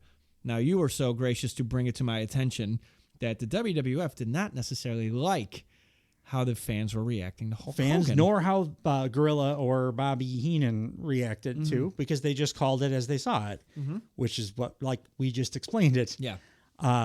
So they went back and did some re-editings, and for many, many, many years, on every video cassette, and then later for the when the network first went up for years, they had a re-edited to downplay the cheers when Hogan got eliminated. So it cut a lot of those down. So it didn't want to sound like Hogan, was being cheered that he was eliminated. But then they actually had Heenan and Gorilla go back into the booth and ADR, re-record the end to make it sound like Sid was doing a big dastardly thing by being evil by just eliminating Hogan. He didn't do anything wrong. He did nothing illegal. 100% within the rules. Just took advantage of Hogan not paying attention and threw him over the top. And they had to cut in this really awkward and weird, and it definitely didn't fit what Heenan had been doing the whole pay-per-view, the new stuff that they cut in. And thankfully they a couple of years ago on Peacock they restored the old sound. Did Hogan do something that may have put his legacy in maybe a negative light, where they would be so willing to walk that back? Maybe. Did you read what Sid says about what happened post this match? No. So it started the little snippet I read was when Hulk Hogan was eliminated late in the match, a lot of the crowd actually cheered on his exit, surprisingly. According to Sid Justice, Hogan then absolutely screamed at Vince McMahon backstage, blaming Vince for setting Hogan up to be booed. Sid told Vince, "I can't work in a place where a grown man acts like this. I'm going home. I'm done." The cheers were edited out of subsequent showings of the match, and the reaction altered. Yeah. Blaming Vince, too. Vince is an asshole. I blame him for everything, but not this. Right. Like, That just seems like a lot of work that no one bought it. yeah. I'm very happy that, like, despite their best efforts to make the end of this show about Sid and Hogan, Yeah. it's remembered as like, this is the Ric Flair, Bobby One of the best Heenan. promos of Like, all time. so Yeah. thankfully they give Rick a chance to talk. Yeah. Which fucking there's nothing Hogan or Sid can do that No. can take the shine off of Ric Flair's like pulling a promo post match after he wins the world title. That was kind of cool too, like going backstage after the Rumble. Because Yeah. usually you see the copyright and the show's over. Exactly, and it would have sucked so bad if it was Hogan and Sid copyright. Instead, we go to the back, Mean Gene's back there yelling at somebody who's smoking a cigarette. But you could catch that. Put that cigarette out. Yeah. But it's Flair, and he's flanked by now Heenan, who's like caught up with him, and Mr. Perfect is like the greatest stable ever. Yeah. Those three, and Flair. Now this is final form Ric Flair promo, Yeah. like full on This is on the best one. promo. This is the best promo he ever cut. in his Probably, life. yeah.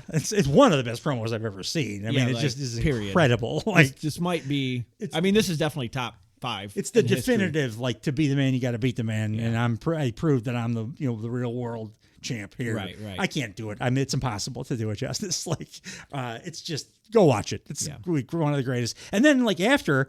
Heenan pops in for a little extra promo and to add some, and he doesn't like. Sometimes that could take away from something that awesome, but absolutely not. It's just like he's fanboying it up for his guy Rick, and it just puts him over even harder. Absolutely.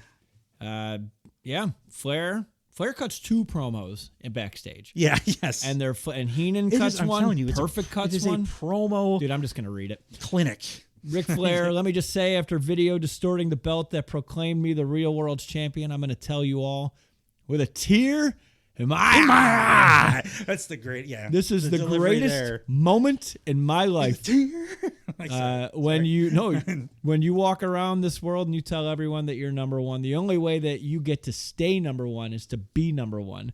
And this is the only title in the wrestling world that makes you number one.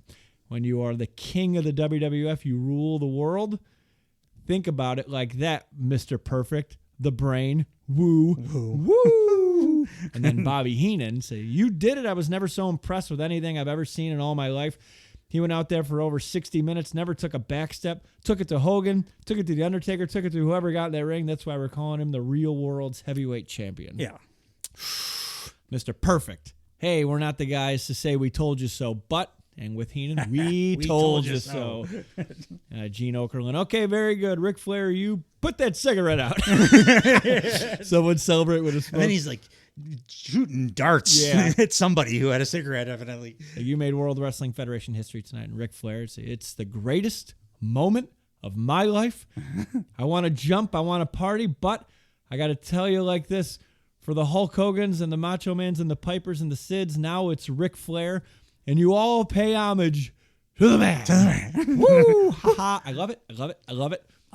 If like I don't remember thinking this back then because I think I was too young. But if I were a little bit older and had been a WWF fan this whole time and never paid attention to WCW and saw this show, I would be like, "Oh shit, I was wrong. Ric Flair's the best wrestler, and he's been the best wrestler in the world for years." And I just wasn't watching because that was this like totality of this performance in ring, and then the 4 promos he cut. It's just like, oh, this is what we've been missing. Right.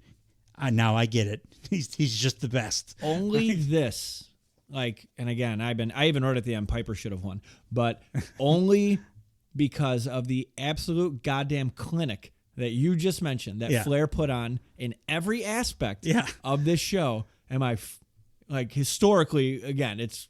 Like I've said, it's one of the greatest promos ever. It's one of the greatest performances ever. Royal Rumbles, which is like everybody's favorite match in wrestling. Like this is the best one. It's the one that everybody wants to watch. I almost got passionate and ripped the mic out again. Usually for the surprises, but that's the only, like, looking back, I'm like, they could have went with Piper, they could have went with Flair, but like ultimately, like, yay. Yeah, absolutely. Goddamn grand slam. And they almost ruined it with Hogan having to grandstand. Yeah. But they had the good sense of going, you know what? Let's let the man talk, because nothing can outshine Ric Flair. No. In a post championship win promo. Like, You know what can outshine Ric Flair in a WrestleMania? Hulk Hogan and Sid. yeah. Boo. Boo. Boo. We'll do that one day, WrestleMania 8. So that's Royal Rumble 1992. I think we both have kind of touched on it, but yeah, I think it's the best one ever. One of the greatest WWF pay-per-views of all time. Best. I can't think of a Rumble I like aside from pure nostalgia.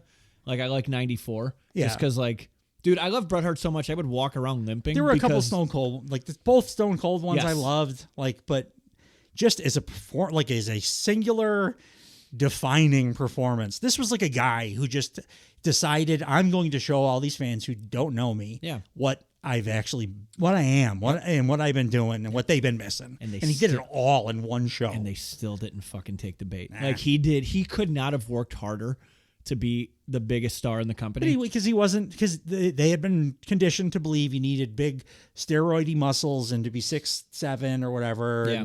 And, and as a fan, I believe that too. Me too. I was a kid, and I was like, I believe you, that, Vince, because that's what. Yeah, we thought Andre the Giant was threatening. This is all in retrospect now. Now we go back and oh Jesus Christ, Ric Flair's so much better than most of the top of this these guys, even great guys and just the job he did here. This was the most intentional, defining thing I've ever seen a single wrestler do. This is the grabbing the brass ring moment. Yeah. It really Warlow is. should watch the 92 Rumble. Yeah, yes. Do yourself a favor. If you want to be happy this weekend or this upcoming week. Yeah, this just full on recommend. Yeah, can't recommend enough. I think we're going to continue our Bobby Heenan thing next week, but unfortunately, Dave, and I'll text you later with some options. We have to go with a stinker because we've done two good ones in a row, and the stinkers usually are funnier for our wonderful listeners. Our pain is their joy. So yeah, at least we get to do good lines though, and we'll have Bobby Heenan still. We'll always have Heenan. Yeah, he's always the cherry on top. He's the lipstick on the pig. Thank you guys for joining us today. Hope you do it again next Monday. We'll be dropping one of these every Monday morning for the foreseeable future. So as long as you guys keep listening, we'll keep doing it. Thanks again, everybody. Bye. Bye-bye. Bye.